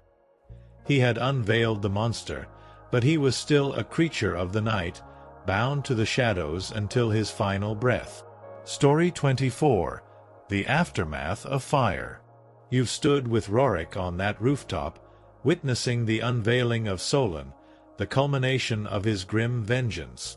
The architect of his torment, the unseen hand behind the Veiled Brotherhood, was finally brought to justice by Commander Grym. But as the dust settled, as the chaos in the Guildhall subsided, Roric was left with a chilling silence, a profound emptiness that echoed his shattered soul. This was not the end of his suffering, but merely the aftermath of fire, a landscape of ash and ruin where true peace remained elusive. The immediate aftermath was a blur of exhaustion and grim satisfaction.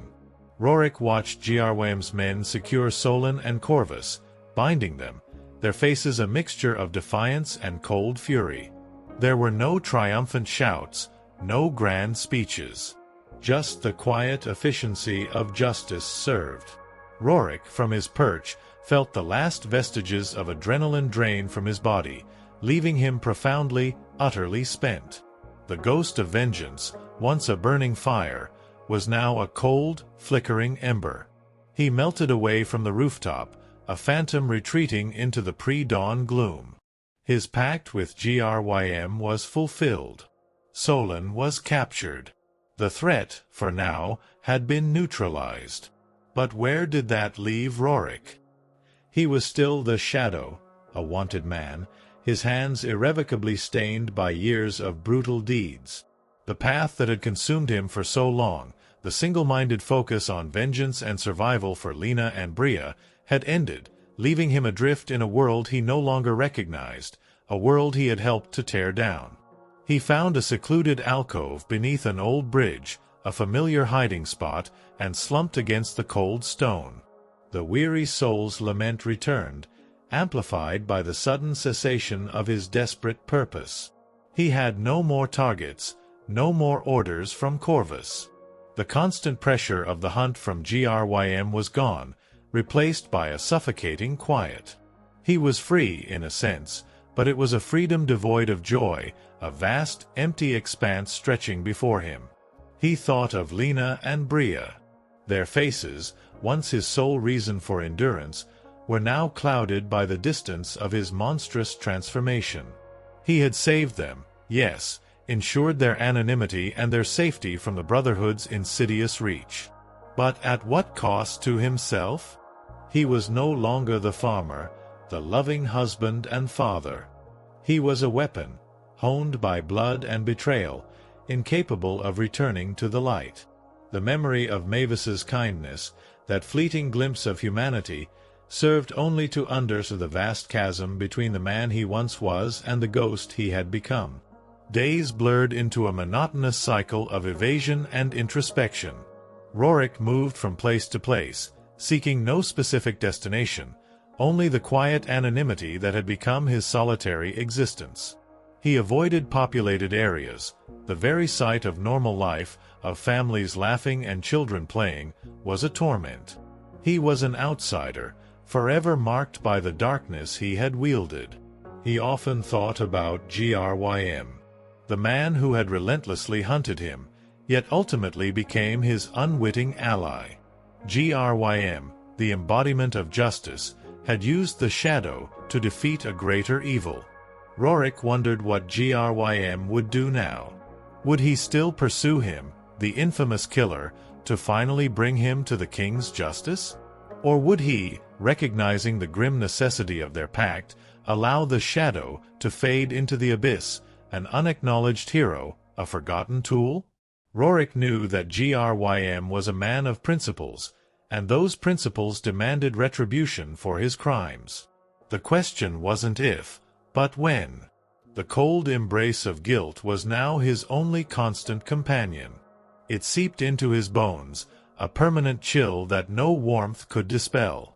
He had destroyed lives, corrupted systems, all to protect his family. But had the cost been too high? Had he traded his soul for their peace, leaving himself with nothing but emptiness? He remembered the faces of those he had eliminated, the innocent and the corrupt alike, and their spectral presence haunted his every waking moment, a perpetual reminder of his monstrous deeds. He stumbled upon an abandoned church in a desolate valley, its roof caved in, its altar overgrown with weeds. He entered, drawn by a perverse curiosity, a desperate need for some kind of solace. The air was still and cold, the scent of damp earth mingling with the faint, lingering aroma of incense and decay. He slumped onto a fallen stone bench, gazing at the crumbling remnants of what was once a place of worship, of hope. He thought of his past, of the simple farmer, of the promise of a peaceful life with Lena and Bria.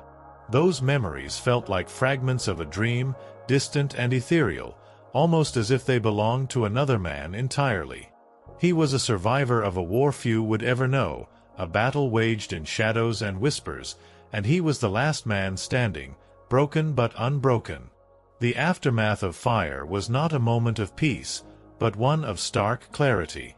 The great enemy, Solon, was gone. The immediate threat to his family was lifted. But Roric himself remained trapped in a personal purgatory.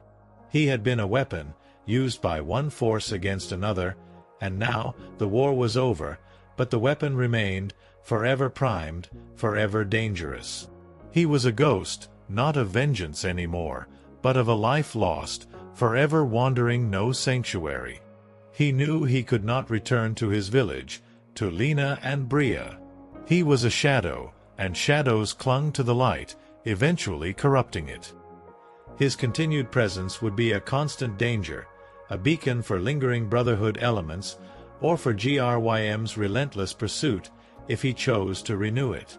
His love for them, the very love that had driven his agonizing journey, now demanded his perpetual absence. He rose from the stone bench, his body aching, his soul heavy. The path ahead was uncertain, a vast, desolate expanse. He would continue to move, to wander, to exist in the fringes, a silent guardian from afar. He was the aftermath of fire, the last ember of a terrible conflict, destined to burn alone until he finally faded into the ultimate darkness. His story was not one of triumphant return, but of a grim, solitary endurance, a testament to the devastating cost of survival in a world consumed by shadows. He was free, perhaps, but at a price that would haunt him until his very last breath. Story 25. A Solitary Path. You've witnessed Roric survive the aftermath of fire, with Solon's empire shattered and Commander Grym's hunt seemingly concluded. But for a man forged in shadows, a new dawn did not bring peace, only the chilling expanse of a solitary path. He was free from the chains of the Veiled Brotherhood, yes, but bound by the invisible shackles of his own transformation, forever an outsider looking in. The days that followed Solon's capture stretched into weeks, then months, a monotonous cycle of wandering and silent observation. Roric drifted through the remote wilderness, his senses perpetually alert, not for a specific threat, but for any sign that the past might still claim him. He became a true phantom, leaving no trace, touching no life, a ghost among the living. The vast, indifferent wilderness became his only companion, its silence a constant echo of his own profound isolation. He still sent the coins, meticulously ensuring they reached Lena and Bria. That connection, though purely financial and devoid of any human touch, was the last remaining thread to the life he had sacrificed. He imagined them, living out their days in peace, safe from the horrors he had endured. This image, a fragile beacon in his desolate existence, was both a comfort and a constant, agonizing reminder of what he could never have again. He was their invisible guardian, a shadow cast across their happiness, forever separate. The cold embrace of guilt remained his constant companion. It was no longer a burning torment, but a dull, pervasive ache, a chronic condition of the soul. Every rustle of leaves, every distant sound, brought back echoes of past deeds, the faces of those he had eliminated, the weary souls lament a quiet, unending hum beneath the surface of his consciousness. He was a survivor, but survival had come at an unbearable cost, leaving him hollowed out, a vessel filled with emptiness and regret. He avoided populated areas, not just for safety, but because the sight of normal bustling life was a searing pain. He saw families, friends, communities, living out their days in mundane joy and sorrow, and the contrast to his own solitary existence was unbearable. He was a creature of the fringes, forever looking in on a world he could no longer truly be a part of. His very presence was a shadow that clung to the light, a reminder of the darkness that festered within him. Word eventually reached him, through the hushed whispers of itinerant traders and isolated villagers, that Commander Grym had been lauded as a hero. The capture of Solon and the dismantling of the Veiled Brotherhood was a triumph, stabilizing the kingdom and restoring faith in the crown. Grym was praised for his relentless pursuit of justice, his uncanny ability to unmask the hidden conspiracy. There were rumors of a knighthood, of greater power and influence. Roric felt no resentment, only a grim, detached satisfaction. Grym had fulfilled his end of the Pact of Shadows, and Grym, being a man of his word, had allowed the shadow to vanish. But Grym's success also reinforced Roric's own inescapable reality. Grym had returned to the light, to a place of honor and recognition. Roric, the true architect of Solon's downfall, remained in the dark, his name forever stained, his deeds forever hidden. There was no absolution, no public redemption for him. He was the secret, the unacknowledged evil that had served a necessary purpose, and now he was simply a ghost, haunting the fringes of the kingdom he had, in his own twisted way, saved. Sometimes, in his solitary wanderings, Roric would catch glimpses of Grym's new patrols, or hear of his activities from a distance. Grym was now focused on rebuilding, on mending the unraveling threads of society that the Brotherhood had fractured. He was a force for order, while Roric remained a force of chaos, even if that chaos was now directed inward, against himself. Their paths had diverged completely, one moving towards the light, the other condemned to perpetual shadow. There were still whispers in the deep corners of the underworld, faint echoes of the Brotherhood, small, disorganized cells that hadn't been caught in Grym's net. Roric, with his honed senses, was aware of them. He occasionally intervened, silently and without fanfare, to neutralize a lingering threat, a rogue agent who might stumble upon Lena and Bria, or disrupt the fragile peace Grym was building. These were not missions from Corvus, but self-imposed duties, a grim continuation of his guardian role, ensuring that his sacrifice had not been in vain. He was no longer bound by orders, but by an internal, unyielding commitment. He was a silent protector, a phantom guardian, forever watching from the periphery. He would never again know the warmth of a hearth, the comfort of human touch, or the peace of an untroubled mind.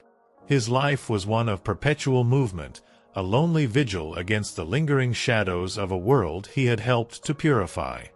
His path was one of endless walking, endless watching, endless remembering. The farmer named Roric was gone, replaced by the Shadow, a legend whispered in fear, a ghost of vengeance who had fulfilled his purpose, but lost himself in the process. He had chosen a solitary path, one of unwavering sacrifice, forever separated from the light he had fought so desperately to protect. His existence was a living testament to the brutal cost of survival, a poignant reminder that some wounds run too deep to ever truly heal, leaving a man forever bound to the silent echoes of his past, condemned to wander alone in the vast, unforgiving landscape of his own making. Story 26. The Whispers of a New Dawn. You've seen Roric walk a solitary path, a broken man haunted by the aftermath of fire, a ghost in the wilderness who ensured the safety of Lena and Bria while forever separating himself from their light. He was condemned to endless wandering, a living monument to the brutal cost of survival. Yet, even in the deepest shadows, the world turns, and with it, new currents emerge, whispers of a different future, hinting at the whispers of a new dawn. Years passed. The initial triumph over Solon and the Veiled Brotherhood had truly stabilized the kingdom. Under Commander Grym's vigilant eye, order was restored, trade flourished, and a cautious optimism began to spread among the populace. Roric, in his self-imposed exile, observed these changes from afar. He saw the rebuilding, the quiet prosperity, the return of a semblance of peace to the lands he had once ravaged as the Shadow. He felt a grim satisfaction, knowing his agonizing sacrifice had contributed to this burgeoning peace, even if he could never partake in it. His routine was unchanging, perpetual movement, snatching moments of rest in forgotten ruins or deep forests, surviving on his honed instincts. The cold embrace of guilt had become a quiet hum in his soul, a constant reminder, but no longer a raging fire. His weary soul's lament had settled into a resigned acceptance.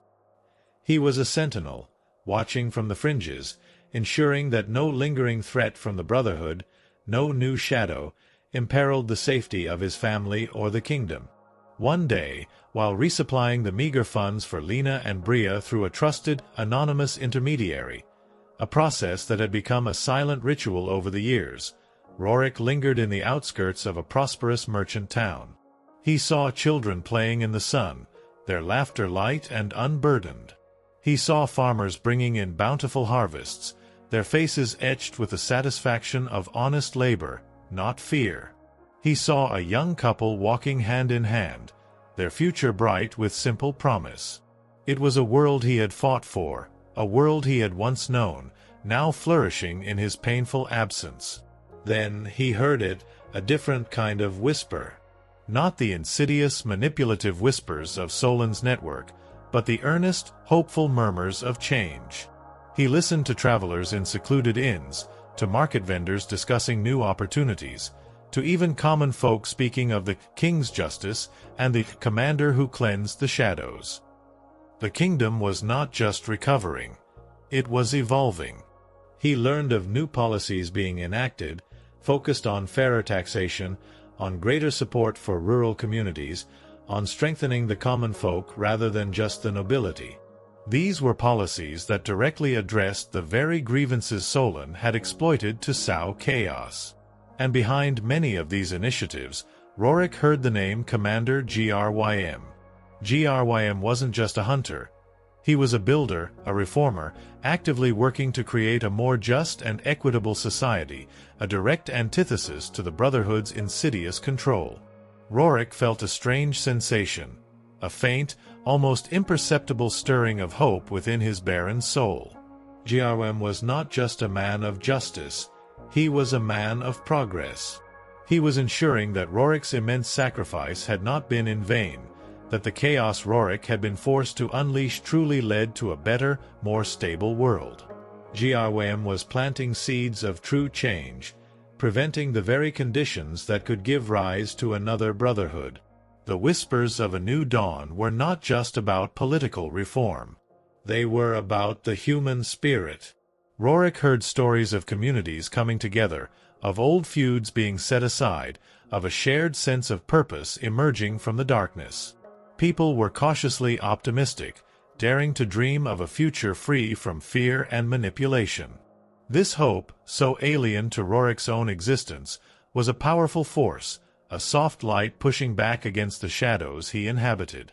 He even heard subtle changes in the way the shadow was spoken of. While still viewed with fear, there was a growing undercurrent of speculation, of deeper theories.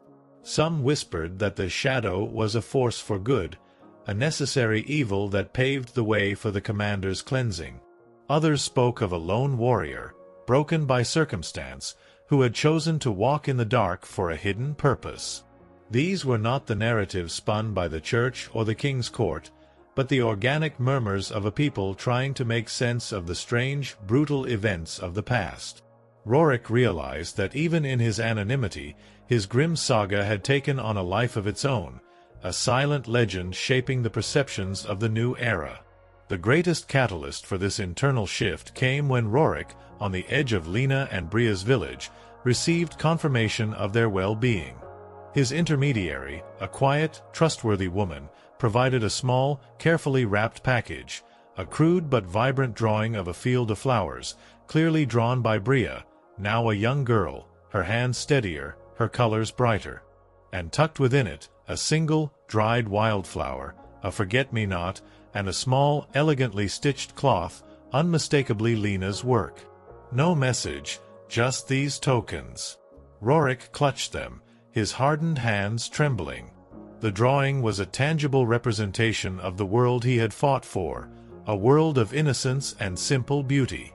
The forget-me-not was a poignant reminder of his lingering presence, a silent testament to Lena's enduring memory of him, however distant or perhaps even sorrowful that memory might be. And the cloth, a symbol of her quiet strength and enduring love. In that moment, a profound sense of purpose, different from the ghost of vengeance, settled upon him.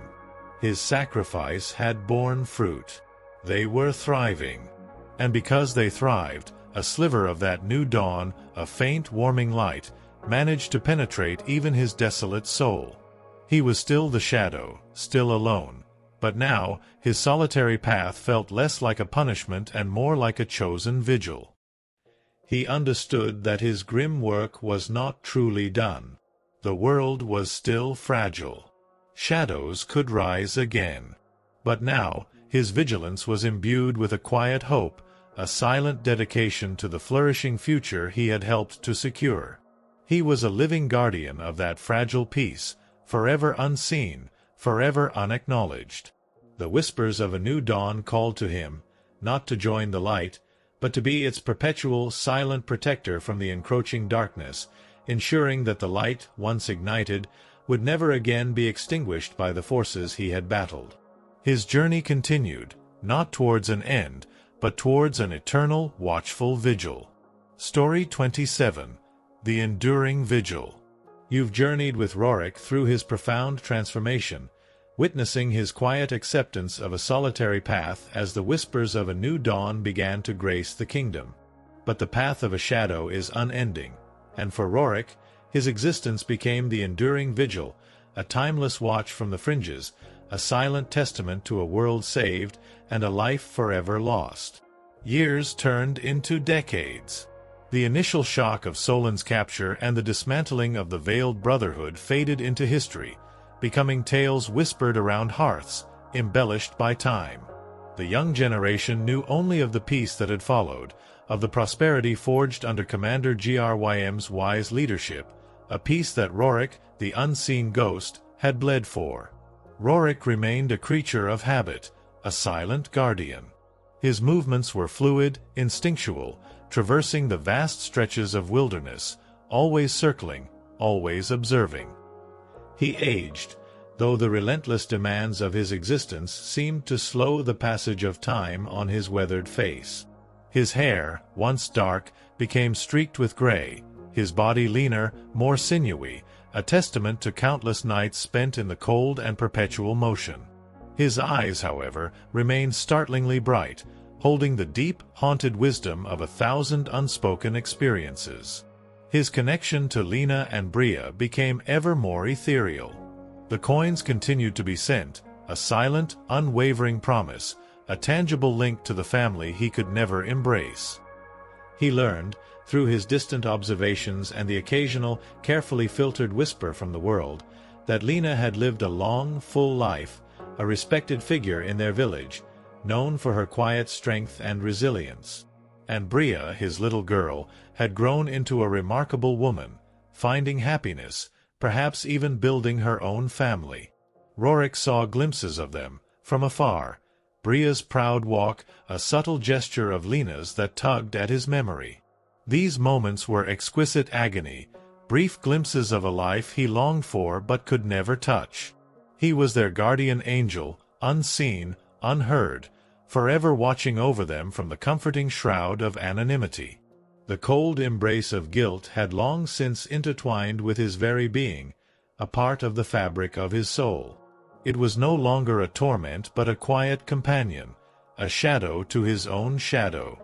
He understood now that forgiveness was not something he could seek from others, but something he had to find within himself, a silent, ongoing penance through his enduring vigil. The weary soul's lament had transformed into a profound melancholy, a quiet acceptance of his chosen fate. He continued to monitor the lingering whispers of darkness.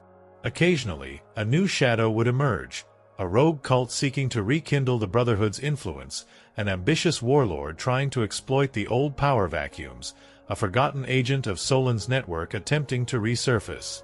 And each time, Roric would emerge from the depths of his self-imposed exile, a ghost of the past answering the call of the present.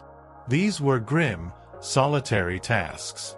He moved with a practiced lethality, his actions swift and decisive, extinguishing threats before they could truly ignite. He operated with an efficiency born of years of combat, his movements a fluid dance of stealth and lethal precision. He was the whisper in the night, the chilling reminder that while evil could be defeated, it never truly vanished, and neither did its necessary counter. Commander Grym continued to be a force for good. Roric heard of his unwavering dedication, his tireless efforts to maintain peace and justice. He saw Grym's legacy unfold, a stronger kingdom, a more equitable society. Grym, now a venerable, white-haired figure, was a legend in his own right, a true hero. Roric occasionally saw him, from a distance, perhaps on a royal procession or visiting a newly prosperous town. Grym's face bore the weight of leadership, but also the calm wisdom of a man who had made a difference. Their paths had diverged, but their purposes, in their own grim way, remained eternally linked. One winter, Roric found himself following an ancient, almost forgotten pilgrimage route, a quiet path through snow-dusted hills. He came across a solitary figure, leaning heavily on a gnarled staff, his movements slow and deliberate. It was Grym. He was old now, his formidable frame stooped by age, but his eyes still held that piercing, unwavering intensity. He was not on patrol, nor on official duty. He was simply walking, perhaps reflecting, perhaps seeking a quiet moment. Roric watched him from the cover of a stand of frost-covered trees. He felt no urge to reveal himself, no desire for conversation. What would they say? What words could bridge the chasm of their shared, yet vastly different, lives? Grym had a world, a legacy, a community. Roric had only the shadows. As Grym passed, his gaze swept over the trees, almost as if he sensed a presence. His eyes, surprisingly, paused on Roric's hiding spot for a fraction of a second, a faint, almost imperceptible flicker of recognition in their depths. A ghost of a smile, sad and knowing, touched Grym's lips. He then continued on his path, his back straight despite his age, disappearing into the falling snow. Roric remained hidden, his heart aching with a profound, unutterable emotion. Grym knew. He had always known. The pact of shadows endured, not through words or direct contact, but through a silent understanding, a mutual respect between the hunter and the hunted, now aged and weary. Grym had chosen to let him go, to let the shadow serve its purpose in its own way. It was an act of profound mercy, and a testament to Grym's own unwavering integrity. Roric stayed there for a long time, watching the path Grym had taken, the snow slowly covering his footprints. He was a guardian, not just of a kingdom, but of a quiet truth, a secret kept between two unlikely allies. His existence was the price, his enduring vigil the penance, and the peace of the world, a direct result of his silent suffering, was his only reward. He picked up his own worn pack, his movements stiff but resolute. The path stretched before him, endless and solitary.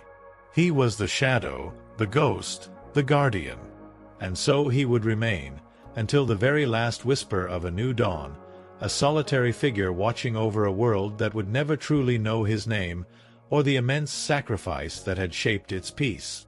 His story wasn't just of a life lived, but of a vigil maintained, a quiet, eternal watch from the edges of eternity. Story 28. A Final Glimpse. You've stood with Roric as he embraced the enduring vigil, a silent guardian watching over a world that prospered from his unseen sacrifice. Decades had passed, his very existence a testament to the brutal cost of his transformation. But even the longest vigil must eventually reach its end, and for Roric, that end would be marked by a final glimpse of the life he once knew, a poignant farewell to the world he could never truly rejoin. Age, though slowed by his rigorous existence, finally began to claim its due. Roric's movements, once fluid and silent, grew stiff. His keen senses, honed by years of constant vigilance, occasionally faltered. The cold nights gnawed deeper, and the endless wandering became more of a burden than a practiced dance. He was a creature of indomitable will, but even will eventually succumbs to the relentless march of time. He continued his rounds, his patrols of the kingdom's fringes, his internal cold embrace of guilt a familiar companion, no longer searing but a constant, dull ache. The weary soul's lament had long since settled into a profound, almost peaceful resignation. He was a silent sentinel, ensuring the persistent whispers of a new dawn were not extinguished by lingering shadows. One autumn, as the leaves turned to fiery hues and a crisp chill filled the air, Roric found himself drawn back, instinctively, to the vicinity of his old village. He hadn't seen it up close in decades, always keeping his distance, protecting Lena and Bria from his own dangerous presence. But now, a deeper yearning pulled him, a final, inexplicable need to witness the fruition of his suffering. He approached cautiously, under the cover of a moonless night, cloaked in his familiar shadows. The village had grown, its houses more sturdy, its fields stretching further, reflecting the peace and prosperity that Commander Grym's efforts and Roric's silent actions had brought. The air was filled with the familiar scent of wood smoke and damp earth, a scent that stirred a profound ache in his chest. He moved to the edge of the village, finding a hidden spot overlooking the cluster of homes. His eyes, still sharp despite his age, sought out the familiar shape of his old farmstead. It was still there, well maintained, a testament to the care of its current occupants. He watched, an invisible spectre, as a light glowed warmly from a window, casting a gentle halo into the darkness. And then he saw her. An older woman, her hair now a silvery white, but with a familiar grace in her movements. She was tending to a small garden, her hands moving with a gentle familiarity. It was Lena. Time had etched lines of wisdom and experience onto her face, but her quiet strength, her enduring presence, was unmistakable. Roric felt a wave of profound emotion wash over him, a bittersweet mixture of love, sorrow, and an overwhelming sense of accomplishment. She was safe. She was well. His sacrifice had truly been worth it. Moments later, a younger woman emerged from the house, her laugh light and melodious. She had Lena's eyes, and a hint of Roric's own determined jawline. This was Bria, now a woman grown, perhaps even a grandmother herself, her life vibrant and full. She held the hand of a small child, a young boy with bright, curious eyes, and pointed out constellations in the darkening sky. The boy's laughter echoed, pure and unburdened. Roric saw the future unfolding before him, a lineage of peace and happiness he had ensured with his blood and his soul. He watched them for a long time, the warmth of the moment a stark contrast to the cold, lonely path he had walked. He saw Lena offer Bria a gentle, knowing look, a shared moment of silent understanding that spoke of deep love and connection. He imagined, for a fleeting second, what it would have been like to be there, to feel Lena's hand in his, to hear Bria's laughter directed at him, to tell his grandson's stories under the stars. The pain of that impossibility was immense, a silent wound that would never heal. As the chill of the night deepened and the figures retreated indoors, leaving the warm glow behind, Roric lingered. He was a relic of a bygone era, a living legend to none, a ghost of vengeance whose purpose had been fulfilled, but whose existence remained outside the light. He had traded everything for this very scene: their safety, their happiness, their peace. And as he watched the last light dim, he knew, with an absolute certainty, that he had made the right choice. His body, however, began to protest. The long journey, the biting cold, the profound emotional exertion of witnessing this final, poignant glimpse, all converged. He felt a sudden sharp pain in his chest, a deep ache that spread through his limbs. His vision blurred, and the world began to tilt. He knew what this was: the end of his vigil, the long-awaited peace. He collapsed, not with a cry, but with a quiet, resigned sigh, his body sinking into the cold, damp earth beneath the ancient oak tree where he had so often hidden. His eyes, still open, stared up at the vast, star-filled sky, the same stars he had once shown his daughter. He saw the constellations, ancient and unchanging, a silent witness to the cycles of life and death, of light and shadow. In his final moments, a single image formed in his fading mind: Lena's gentle smile, Bria's unburdened laughter, echoing in the distance. He felt a fleeting warmth, a sense of quiet closure. He had paid the price. He had kept his promise. As the first rays of the new dawn touched the horizon, painting the sky with hues of rose and gold, the shadow of the kingdom, the ghost of vengeance, the weary soul who had walked a solitary path for so long, finally found his rest. He was gone, a part of the wilderness, a secret whispered only by the wind through the trees, his extraordinary sacrifice forever unknown to the world he had fought so desperately to protect. His story ended not with a grand triumph, but with a silent, peaceful passing, a final glimpse of the light before he joined the eternal shadows. Story 29. The Last Whisper. You followed Roric's harrowing saga, from desperate farmer to the silent guardian, his life culminating in a final glimpse of the peace he had forged for others. Now, with the shadow finally at rest, the story shifts, but the threads Roric wove continue to resonate. This is the last whisper, a quiet echo of his immense sacrifice, felt by those who remain, shaping their understanding of justice, memory, and the unseen forces that guide their world. The news of a lone, unknown man found deceased in the ancient woods outside the village reached Commander Grym some days later. It was a routine report, one of countless anonymous deaths in the vast kingdom. Yet, something about the description, the way the body lay peacefully beneath an old oak, the faint, almost imperceptible scars on hands that hinted at a life of hardship and skill, stirred a deep, knowing unease within Grym. He remembered the last time he had seen those eyes, that silent gaze on a snow-covered ridge. He remembered the unspoken pact. Grym dispatched his most trusted scout, Strike, to investigate personally, with instructions to be discreet. Strike, with his uncanny ability to read the wilderness, confirmed Grym's intuition. There were no signs of struggle, no indication of violence. It was simply an end. Strike found no identification, no personal effects, save for a small, crudely carved wooden bird clutched in the man's hand, a symbol Strike recognized from a past, quiet investigation into a remote village healer named Mavis. Strike, a man of few words, reported back only a subtle nod when Grym looked at him, their shared understanding a silent affirmation. The shadow had finally faded. For Grym, the death of the shadow was a profound moment. He carried the weight of their unlikely alliance, the secret that had enabled him to dismantle the Veiled Brotherhood and bring Solon to justice.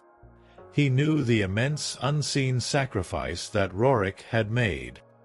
He knew the man's profound guilt, his weary soul's lament, and the agonizing solitary path he had chosen for the sake of his family. Grym honored that sacrifice with silence. He ordered the body buried in an unmarked grave deep within the forest, away from prying eyes, allowing the shadow to finally rest in the anonymity he had embraced in life. Yet, Roric's influence, his ghost of vengeance, continued to ripple through Grym's actions. With Solon gone, Grym focused relentlessly on rooting out the last remnants of the Brotherhood, and, more importantly, on building a kingdom that would never again be susceptible to such insidious manipulation. He pushed for reforms that strengthened the common folk, knowing that their vulnerability had been the Brotherhood's greatest tool. He ensured channels of communication remained open, fighting against the kind of secrecy that had allowed the Serpent's whisper to fester. Grym's legacy, the whispers of a new dawn, was intrinsically linked to Roric's hidden torment. He built a better world, not just for the crown, but for the nameless, broken souls like Roric. Meanwhile, in the small, thriving village that had once been home to Roric, Lena continued to live her quiet, resilient life. She was a woman of deep, unwavering strength, her silvery hair framing a face etched with the wisdom of years. She often thought of her lost husband, the farmer Roric, the love of her life who had simply vanished. She mourned him, silently, privately, holding on to the tender memories of their shared past. She never knew the true horrors he had endured, the monstrous deeds he had committed, or the solitary, watchful vigil he had maintained over her and Bria. Bria, now a mature woman with children and grandchildren of her own, carried her mother's quiet strength and her father's forgotten determination. She lived a full, joyful life, a testament to the peace that had settled upon the land. She occasionally received the anonymous coins, a steady stream of unexpected support that Lena, with her practical nature, had simply accepted as a blessing, never questioning its mysterious source. Bria grew up without knowing the shadow her father had become, without knowing the immense sacrifice he had made to ensure her unburdened laughter. His memory was a faded, gentle image, a father lost to circumstance, not a killer, not a ghost. The final whisper of Roric's story was not one of grand revelation or public recognition. It was a quiet resonance, felt in the subtle shifts of the kingdom, in the unwavering dedication of Grym, in the enduring peace of Lena and Bria. His life became a testament to the idea that true heroism doesn't always reside in the light, in grand pronouncements or celebrated victories. Sometimes it dwells in the deepest shadows, in the brutal choices made in desperation, in the endless silent watch of the enduring vigil, for the sake of others. The world would never know the name of the shadow, the farmer who became a monster, then a weapon, and finally, a guardian. His story remained a secret, a quiet understanding shared only by Grym and the desolate wilderness that had cradled Roric in his final moments. His legacy was the unseen peace, the unburdened laughter of children like Bria's own, the very absence of the terror he had fought.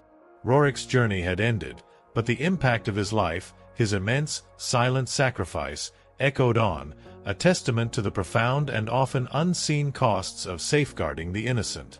The aftermath of fire had indeed left a barren landscape for him, but for the world it had paved the way for a vibrant, hopeful future. And so, the last whisper of his tale faded into the annals of time, a poignant reminder that even the most broken of men can leave behind a legacy of light from the deepest, most agonizing of shadows. Story 30.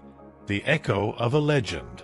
You've journeyed through the desolate landscapes of Roric's existence, culminating in the last whisper of his sacrifice. His life, marked by an enduring vigil, finally found its quiet end, a silent testament to the peace he forged for others.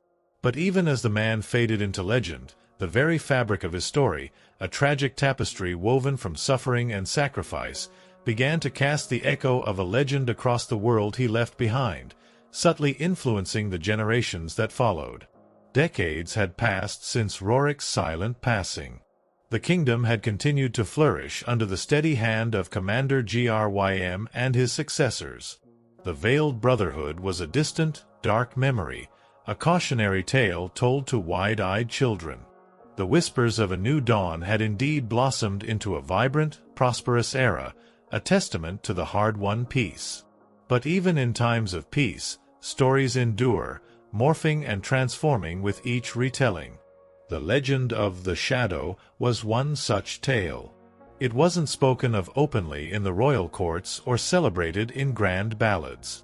Instead, it persisted in the hushed conversations of seasoned guardsmen, in the grim advice given by grizzled veterans, in the eerie silence of deep forests, and in the rare, knowing glances between those who understood the true cost of their kingdom's peace. The tales varied, but their core remained consistent. A mysterious, terrifying figure who moved unseen, striking down enemies of the crown and sowing chaos among its foes. Some accounts painted him as a merciless demon, a necessary evil who served the king in ways no honorable knight could. Others whispered of a tragic hero, a man broken by circumstance who chose to walk in darkness so that others might live in light.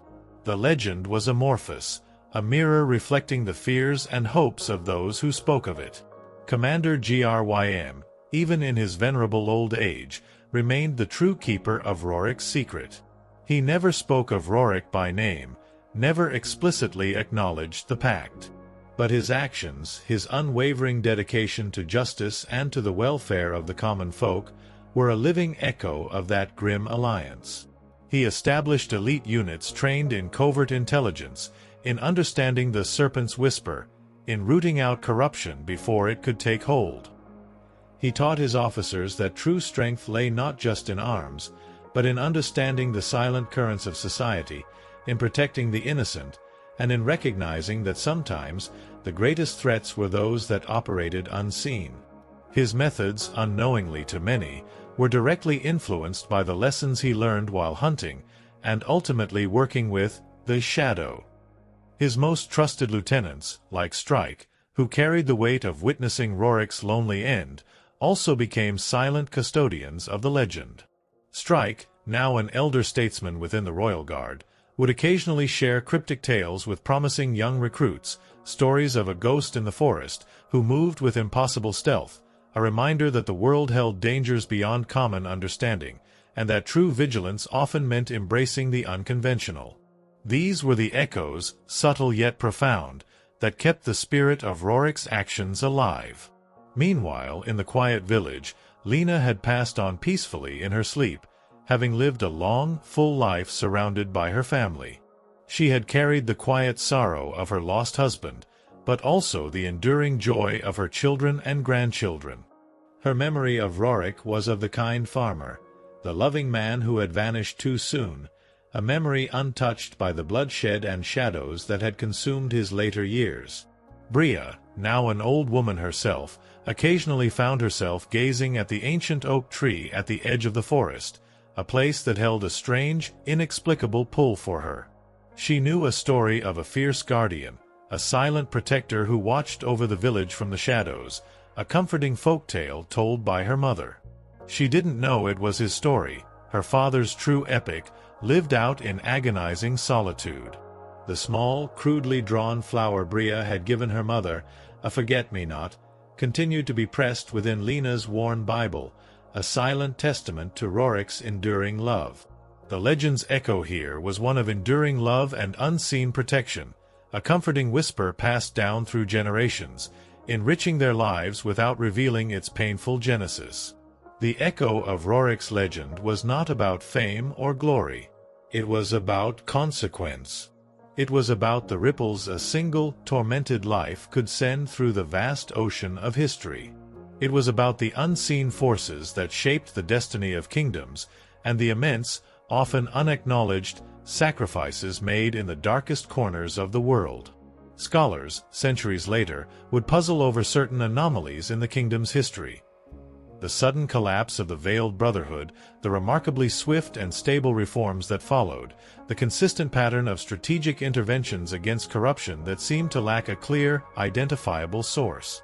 They would hypothesize about hidden actors or secret societies dedicated to the crown, never truly grasping the full, tragic scope of one broken man's relentless struggle.